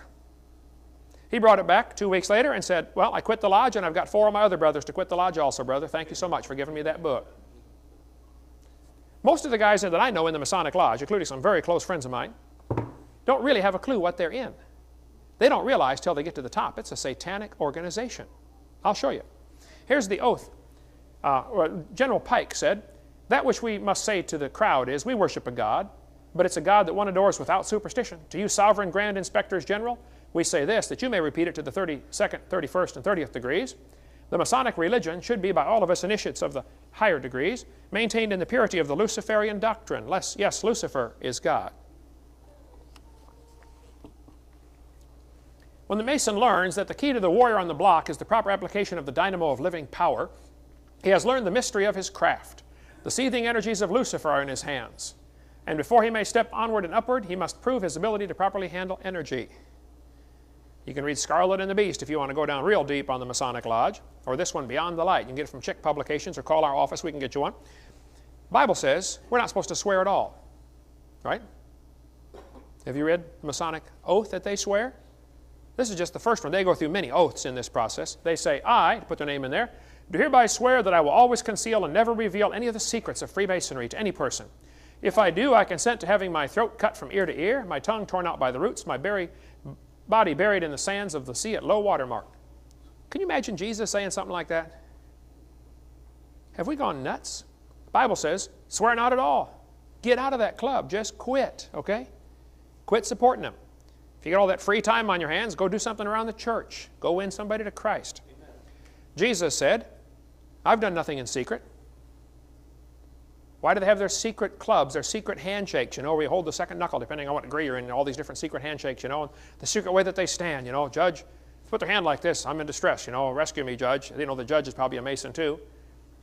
Or like this, That's a sign of ultimate distress. You got to rescue me. Every Mason's obligated if they got their hands like this, making part of a square. Joseph Smith, the leader of the Mormon church, when he was being shot outside the Carthage jail, did like this, hoping there were some Masons in the crowd. I had about 6 Mormon missionaries, I guess, lived down the street from me in California. I went there to visit them one time to their house, trying to win them to the Lord. I will witness unto them, brother. And I got there kind of early in the morning, I guess, for them, 10 o'clock. I thought it was not too early, but they had their holy underwear on. I'd heard about it, but I'd never seen it before. They come to the door, got their holy underwear. It's got a Masonic Lodge symbol over each nipple and one on the thigh. They're not allowed to ever have all the underwear off at the same time because the demons can get them. So when they take a shower, they leave their underwear on one leg, take a shower on half their body, put it on the other leg, and take a shower on the other half of their body. Talk about dumb. It's not holy underwear, okay? You should see how Joseph Smith went just near to the top of the Masonic Lodge in one day. The Mormons and the Masons are all tied in together, folks. February 2nd, 33rd day of the year, by the way, is the first high day of the satanic churches. 1933, by the way, call it Groundhog Day. Do it over and over and over till you get it right. Maybe you saw the movie Groundhog, all right? 1933, Roosevelt passed the War Powers Act. He ordered all private gold turned into the government. Rockefeller helped set up Adolf Hitler in 1933, financed Adolf Hitler to come to power because we needed another war so Rockefeller could make some more money. These guys make money off these wars, folks. We could talk a long time about the Masons and their tie into this, but just get our videotape for CSE 103. There are so many good books you can read about what's going on. En Route to Global Occupation by Gary Kah, excellent book. The New World Order by William Still, who writes a lot on the Federal Reserve also, tremendous book. Angels Don't Play This Harp, about the HARP technology, High Altitude Aurora Research Project, how they're using microwaves to bounce them off the clouds of the high altitude atmosphere and create virtual lenses and steer weather, direct weather patterns. You know, make a country have a famine just by using High Altitude Aurora Research Project. You want to read up on that? We could talk all night about that, but just see our website. We got a whole list of recommended books if you want to read more. Satan is the one who's deceiving the world. Right. These individual people are not the enemy. God loves them and they can be saved. Anybody can be forgiven for their sin. But there's a battle coming, folks. Satan's been working hard to get people to work for him. And there are now military forces that it'd be pretty hard to fight against. The Bible says, who is like unto the beast? Who is able to make war with him? The New World Order, folks, have a goal to reduce the population to 1/2 billion as soon as possible. You watch. I think it'll happen in the next, who knows, in my lifetime for sure, probably in the next few years. We're going to see the population of the earth radically reduced through whatever means, vaccines, wars, pestilence, famine, just like the Bible predicted. Read Revelation, it's all in there. Wooster said, people are the cause of all the problems. We need to get rid of some of them. Jacques Cousteau said we need to eliminate 350,000 people today to save Mother Earth. Ted Turner said we need a 95% decline in population. Okay, Ted, you first. Bill Clinton signed the Biodiversity Treaty, which said we need to reduce the human population to 1 billion. Well, Bill, a lot of folks wouldn't miss you. Go ahead, man. Prince Philip, the husband of Queen Elizabeth, she's the one that invented the microwave. You'll get that later.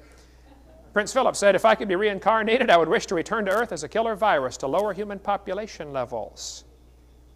I think they're going to put viruses in the vaccines and give them to these third world countries and wipe them out. I think it's already been going on. Okay, what do we do? The world's a mess. We're going to see the end of it. It's going to get really bad really soon. What do we do? We should do exactly what Jesus told us to do 2,000 years ago. He said, go ye into all the world, teach all nations, baptize them, get them saved, and then teach them to go do the same thing. You know, Jesus lived under Roman control. So, go win souls. The Bible says, my people are destroyed for lack of knowledge. We need to know what to do. Today, what we need are some men and women of understanding to tell us what to do. In the book of Proverbs, it says, by a man of understanding and knowledge, the state thereof shall be prolonged. We need somebody who understands what to do. The Bible says in Deuteronomy, take wise men and understanding and known among the tribes, and I will make them rulers over you. Solomon said, give therefore thy servant an understanding heart, that I may discern between good and bad. The Bible says Abigail was a woman of good understanding. And beautiful. That don't hurt, you know, but she was good understanding, okay? She knew what to do. In the book of Ezra, it says they sent for all these guys, you know, Eliezer and etc., men of understanding. By the good hand of our God upon us, they brought us a man of understanding. The men of Issachar were men of understanding of the times to know what Israel ought to do. We need some pastors to be men of understanding to know what they ought to do. We need some dads to understand what's going on and understand what you ought to do with your family. Dads, that's your family. You're going to stand before God one of these days and be judged for how they turn out. Take command of the situation. People say, oh, my kids won't obey. Are you feeding them still? Are you clothing them? Are you giving them a place to sleep? Hey, if they're going to sleep under my roof and eat my food, they're going to do what I say. Amen. Period. Okay. My 3 kids all turned out serving the Lord, all working for me in my ministry. Now, they're not perfect by a long shot, but they can tell you, boy, when Dad said it, he meant it. This is the way it's going to be, son. You're not going to do that in my house. Oh, yeah? Yeah. I'll show you. I'm paying the bills. You know, as soon as you want to take over the bills, then you can take over the control. Meanwhile, shut your mouth. I think it's time to get motivated, folks. There's a real serious problem coming, looming on the horizon. We're going to see real serious trouble in America. What do we do? Well, the first mention of Caesar in the Bible is in Matthew 22:17. Tell us, therefore, what thou thinkest. Is it lawful to give tribute unto Caesar or not? Jesus was born under Caesar's control. What did he do? He ignored him. Just go win souls. So 12 things we need to do. Number one, you need to realize God's in control. He's the potter. We are the clay. Shut up. Sit still. Let Him do something with you. Okay? Be still and know that He is God. Let Him put you where He wants you and make out of you what He wants, whatever He wants to make out of you. He's the potter. Number two, be wise as serpents. I think we stick our head in a lot of nooses and let them hang us. And we could talk a long time about all the different ways that we have created a nexus of relationship with the government. Churches do that by getting 501c3. People do that by getting marriage licenses and driver's licenses and Social Security numbers and on and on and on. We cover all that on our CSE class 103. Number three, be careful for nothing. Careful means full of care. I see people that are worried and nervous. Wow, what's going to happen? The New World Order's coming. They're going to come kill everybody. Well, go win some souls. Number four, pray for those in authority. We're His children. Obey His orders. Preach the gospel.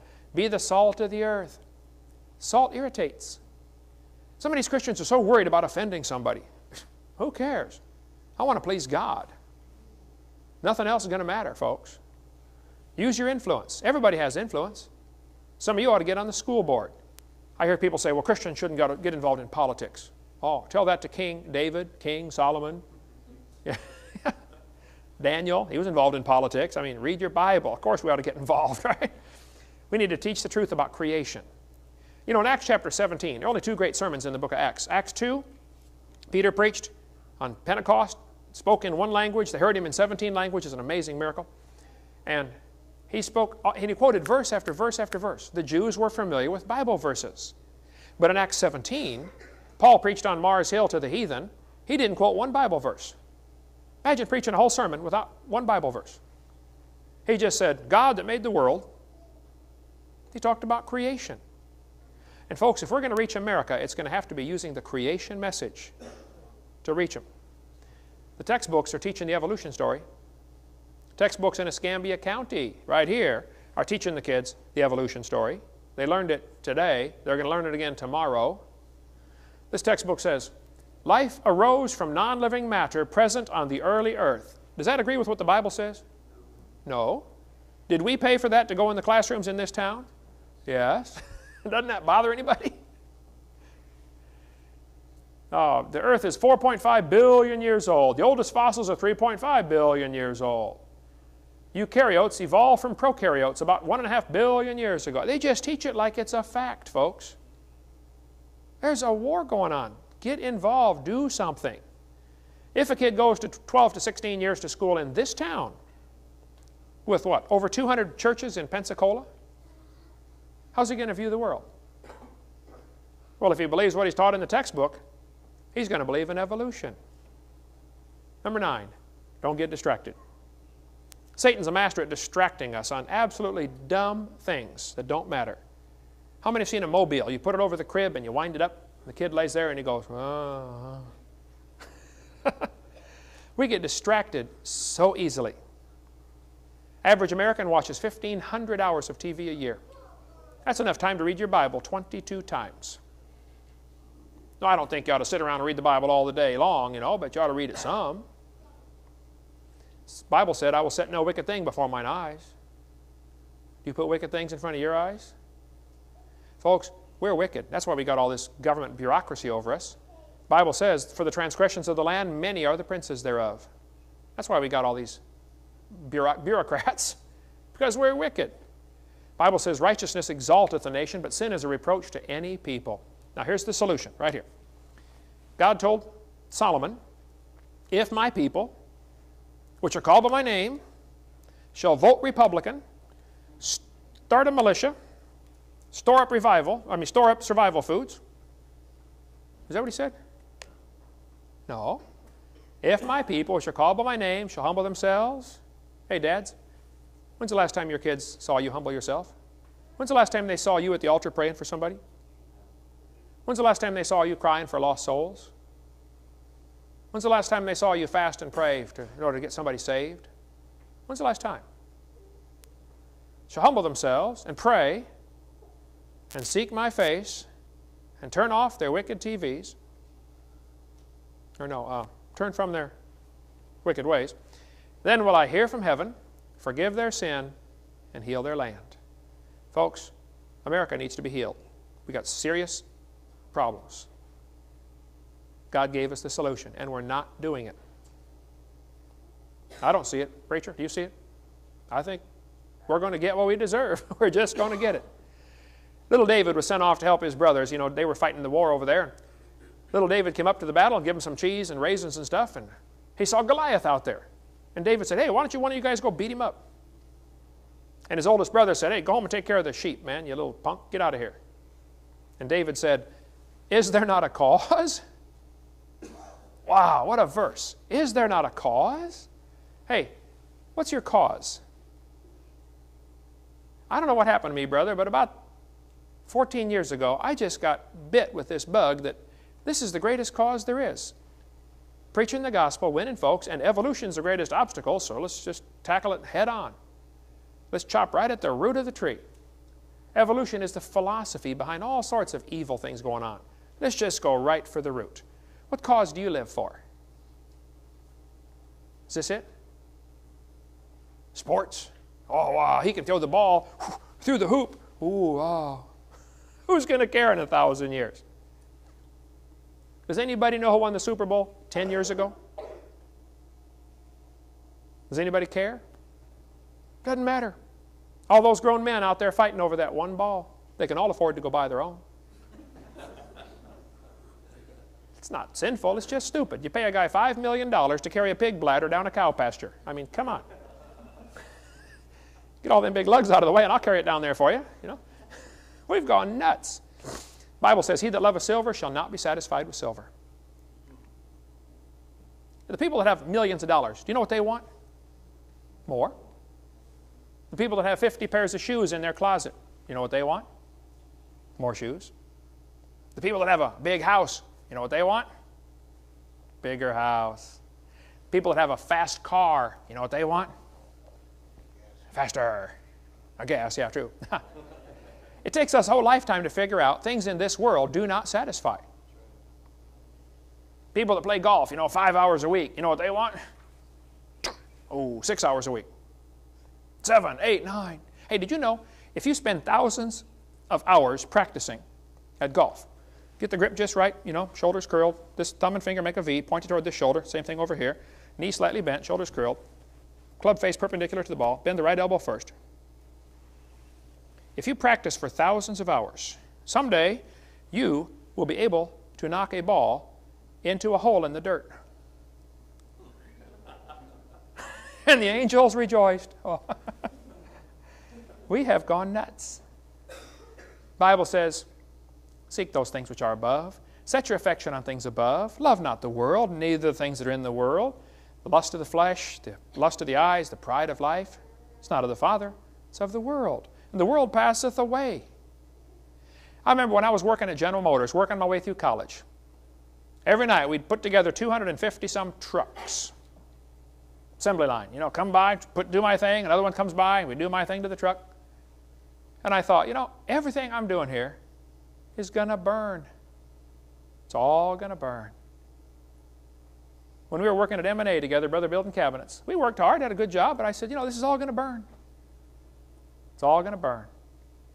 I want to invest my life in something that's going to last forever. Get our videotape on how to make money and spend it God's way. See the way you really ought to spend your money. Number 10, listen for the trumpet. The Bible says, the Lord himself shall descend from heaven with a shout, the voice of God, the voice of the archangel, the trump of God, and the dead in Christ shall rise first. Southern Baptists, go first, but hey, we're going next, okay? And then, I pick on the Southern Baptists a lot. I speak in a lot of their churches too, and I'm Baptist myself. We're going to be caught up together with them in the clouds to meet the Lord in the air. Listen for the trumpet, folks. It's coming soon. Number 11, win souls. The last mention of Caesar is right here. All the saints salute you, chiefly they that are of Caesar's household. You say, oh, they're going to send troops in and occupy America. Oh, good, go witness to them. Amen. They sent troops in to occupy Israel, didn't they? What did the disciples do? Led them to Christ. I don't think the disciples sat around worrying about, oh, did you know the Romans are going to send another 1,000 troops to Bethlehem? Oh, really? Hey, get some more tracts, guys. Let's go. That's got to be the attitude we take. He that winneth souls is wise. During the Civil War, this big old country boy from Alabama signed up to go fight the war. Man, he's sick of them Yankees down here invading our territory, you know, so he got him a rifle, got him a backpack, and went off and joined the Army. He showed up for battle, said, reporting for duty, sir. Sergeant said, son, we're glad you're here. Man, we need recruits bad. He said, son, your job is to guard this trench right here. Soldier said, Sarge, I didn't come to guard no trench. I come to fight Yanks, and they're right over there. Can I go fight them? He said, no, son, you don't understand. We're dug in, they're dug in, and we're waiting for orders. Guard the trench right here. So the old country boy started marching back and forth in the mud, you know. He's getting madder by the minute. He said, man, I didn't come here to march in the mud. I come to fight Yanks. And they're right over there. Why can't I go fight them? Finally, he worked himself up into a frenzy. He dropped everything, jumped up out of the trench, and ran screaming and yelling across no man's land straight for the Yankee trench. A one-man rebel charge. The Yanks were stunned. They thought, wow, this guy's trying to commit suicide.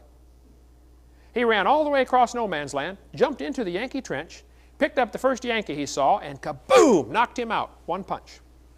He was a country boy. He'd been toting hay, you know. Boom, knocked him out. Grabbed his prisoner, climbed up out of the trench, and ran back for the rebel trench. Nobody dared shoot now. He jumped into the rebel trench, and all the rebs gathered around and said, what's that? He said, that's a Yankee. They said, well, where'd you get him? He said, I got him over yonder. He said, y'all could have had one if and you'd have wanted one. There's a whole bunch more over there. Hey, you know what? I think one of these days we're going to get to heaven, and some people are going to have a crowd gathered around them that they influenced for God. Some of you Sunday school teachers have been faithful for years, and you've influenced thousands of people over time, and you don't even know about some of them. And you're going to have a crowd of people gathered around you. And somebody else is going to walk up and say, where'd you get all them? You say, well, I got them down yonder on the earth. Y'all could have had one if and you'd have wanted one. What do you want? You want to win somebody to the Lord? Or do you want to find out who throws the ball through the hoop? The longer I live, the less some of those things matter to me. When I was 16 years old, I gave my heart to the Lord. Got saved. Started going to independent, temperamental, fundamental, right-wing, radical, chicken-eating Baptist church. Started reading my Bible, growing in the Lord. Boy, it was great. After about 2 or 3 months, a friend of mine said, hey, Kent, let's go to the Heart of Illinois Fair. They've got a fair going on there, carnival, you know, and our job is, as this Christian organization is to try to get all these people saved at the fair. I said, I don't know how to get anybody saved. They said, well, don't worry about it. Just come with us. All you got to do is go out and do a survey in the crowd, ask them a question. Would you like to get to know God better? If they say yes, you bring them to us, and we'll show them how to get saved. I said, great. First night, I went out there, and I'm bringing folks back to the back of the tent, introducing them to the soul winner. I thought, this is good, man. This is fun. Third night, I believe, I'm out there talking to this big old football player, and I said, hey, would you like to get to know God better? He said, yeah, I would. I said, come with me. We went to the back of the tent. I opened up the tent flap, and there was nobody there. I later found out they had been down at it's a circus, you know. They'd been down talking to the Siamese twins and led one of them to Christ. So the next night they went down there to disciple him, and they started talking about, you know, one of these days the Lord's going to come and all the Christians are going to be taken out of here. And of course his brother is sitting right there. What's going to happen to me? Oh, you're going to have a problem, aren't you? So he ended up getting saved too. I didn't know that all at the time. All I knew was I'm standing here with this big football player and there's nobody in the back. He said, what do we do now? I said, well, I guess I'll show you. I was a brand new Christian, never showed anybody how to get saved in my life. I reached in my pocket and had a tract, God's 4 Spiritual Laws, one we used to use back then. We sat down in the chairs there, in the dirt floor, in the Heart of Illinois Fair, in the tent, and I read the whole tract to him. I said, well, Law 1, you're a sinner, you deserve to go to hell. You know, Christ died for you. Went through the whole plan of salvation with God's 4 spiritual laws. At the end, they had a prayer to pray. said, would you like to receive Christ? You pray this prayer. He said, yeah, I'd like to receive Christ. I said, oh, brother, I got him on the hook and I can't land him. You know, what do I do now? I said, well, it says pray this prayer, so let's pray. We bowed our heads, closed our eyes. I kept one eye open, and I read the prayer off that track. I didn't know what else to do. I read the prayer to him. And he prayed and invited Christ to forgive his sins and save his soul that night. He stood up and he looked at me and said, Kent, I've been worried about this for 2 weeks now. Thanks so much for showing me. I said, you're welcome. First person I led to Christ. He walked out of the tent. Boy, it was a noisy carnival, you know, just a mess outside. I just got down on my knees by that metal chair in that dirt floor in the middle of that tent, all the hollering and yelling outside. I said, Lord, it's me. It's Kent. I said, Lord, I've just been saved for a couple of months here. This is all new to me. I'm kind of confused. I said, I don't know what you want me to do with my life. But Lord, if it's okay with you, I think I'd like to do this the rest of my life. I just want to bring people to Jesus. I don't know what's important to you. I don't know. But I tell you what drives me. I want to win souls. I want to influence others for Christ. I want to do this the rest of my life. People say, Brother Hovind, you travel so much. Oh, I know. Man, flew 175 times last year. Spoke nearly 800 times. Going to try to do more this year. They say, well, if you burn the candle at both ends, you know. Oh, yeah, I know. You get twice the light. I know. Number 12. Read the last chapter, folks. We win. Amen. Satan thinks he's going to set up his new world order. Don't worry about it. Christ is going to set up his new world order. We're going to rule and reign with Christ for 1,000 years. The Bible says, the God of peace shall bruise Satan under your feet shortly. The grace of the Lord Jesus Christ be with you. He saw an angel come down from heaven having a key to the bottomless pit and a great chain in his hand. He laid hold on the dragon, that old serpent, which is the devil and Satan, and bound him 1,000 years. He shut him up that he would deceive the nations no more. And I saw the souls of them that were beheaded for the witness of Jesus. That might be us, folks. We may have to get beheaded. Oh, well. Some people don't use theirs anyway. Wouldn't miss it. Right?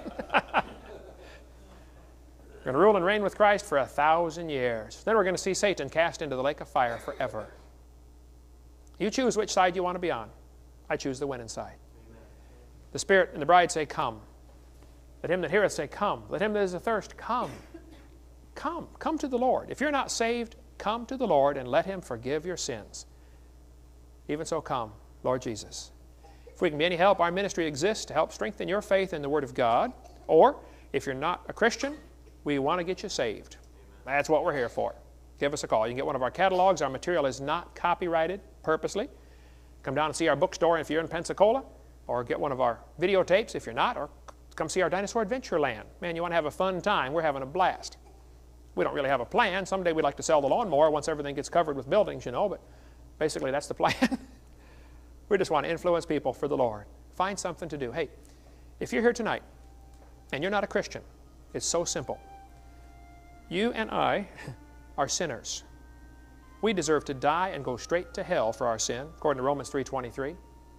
If God sent us to hell tonight, it would be exactly what we deserve.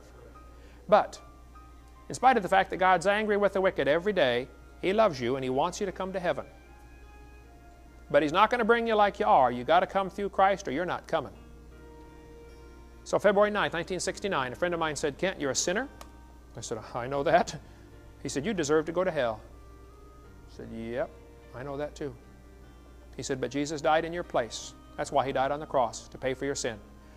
And if you'd like to receive Him as your Savior right now, you can take Him and He'll take you. I thought, wow, what a deal. I bowed my head and I said, Lord, I'm a sinner. I deserve to go to hell, but I want you to forgive me and save me right now. And on that day, I accepted Christ as my Savior. You could do the same thing. There's no magic words. Just get off by yourself and just say something like, Lord, would you please forgive me? God, be merciful to me. I deserve to go to hell. Forgive me and save me. And then write this date down in your Bible, because this is your spiritual birthday. The Bible says, as many as receive Him, John 1:12, to them gave He power to become the sons of God. John 3 says you must be born again to go to heaven. Well, that's how you get born again. As soon as you receive Christ, poof, you're born again. Now you're one of God's kids. Which means He won't send you to hell. He might take you to heaven early if you don't straighten up, but He won't send you to hell. See, some of God's kids, He takes them home and crowns them. Others, He crowns them and takes them home. That's your choice, okay? But well, once my kids got into my family, I was stuck with them. Once you get into God's family, you're stuck, okay? Now, that doesn't mean, you won't get by with things. He may judge you. There's a sin unto death. You can commit sins as a Christian and God will kill you. But He won't send you to hell. He gave you eternal life, not temporary life. Cover all that some other time. If we can be any help, please give us a call. Our phone number and address and website and stuff will come up on the screen here. We want to help strengthen your faith. In video tape number 6, we're going to talk about the flood when God judged this world. What caused the flood in the days of Noah? Then on tape 7, we go through over 3 hours of questions and answers. Things like, where did the races come from? What about carbon dating? What about starlight? How did 60-some questions we try to answer on there on videotape number 7. We want to help try to answer questions, set the record straight. God's Word is true. And if you're not saved, you're going to hell, whether you believe it or not. But you can be forgiven and go to heaven if you'll accept Christ as your Savior. Thank you so much.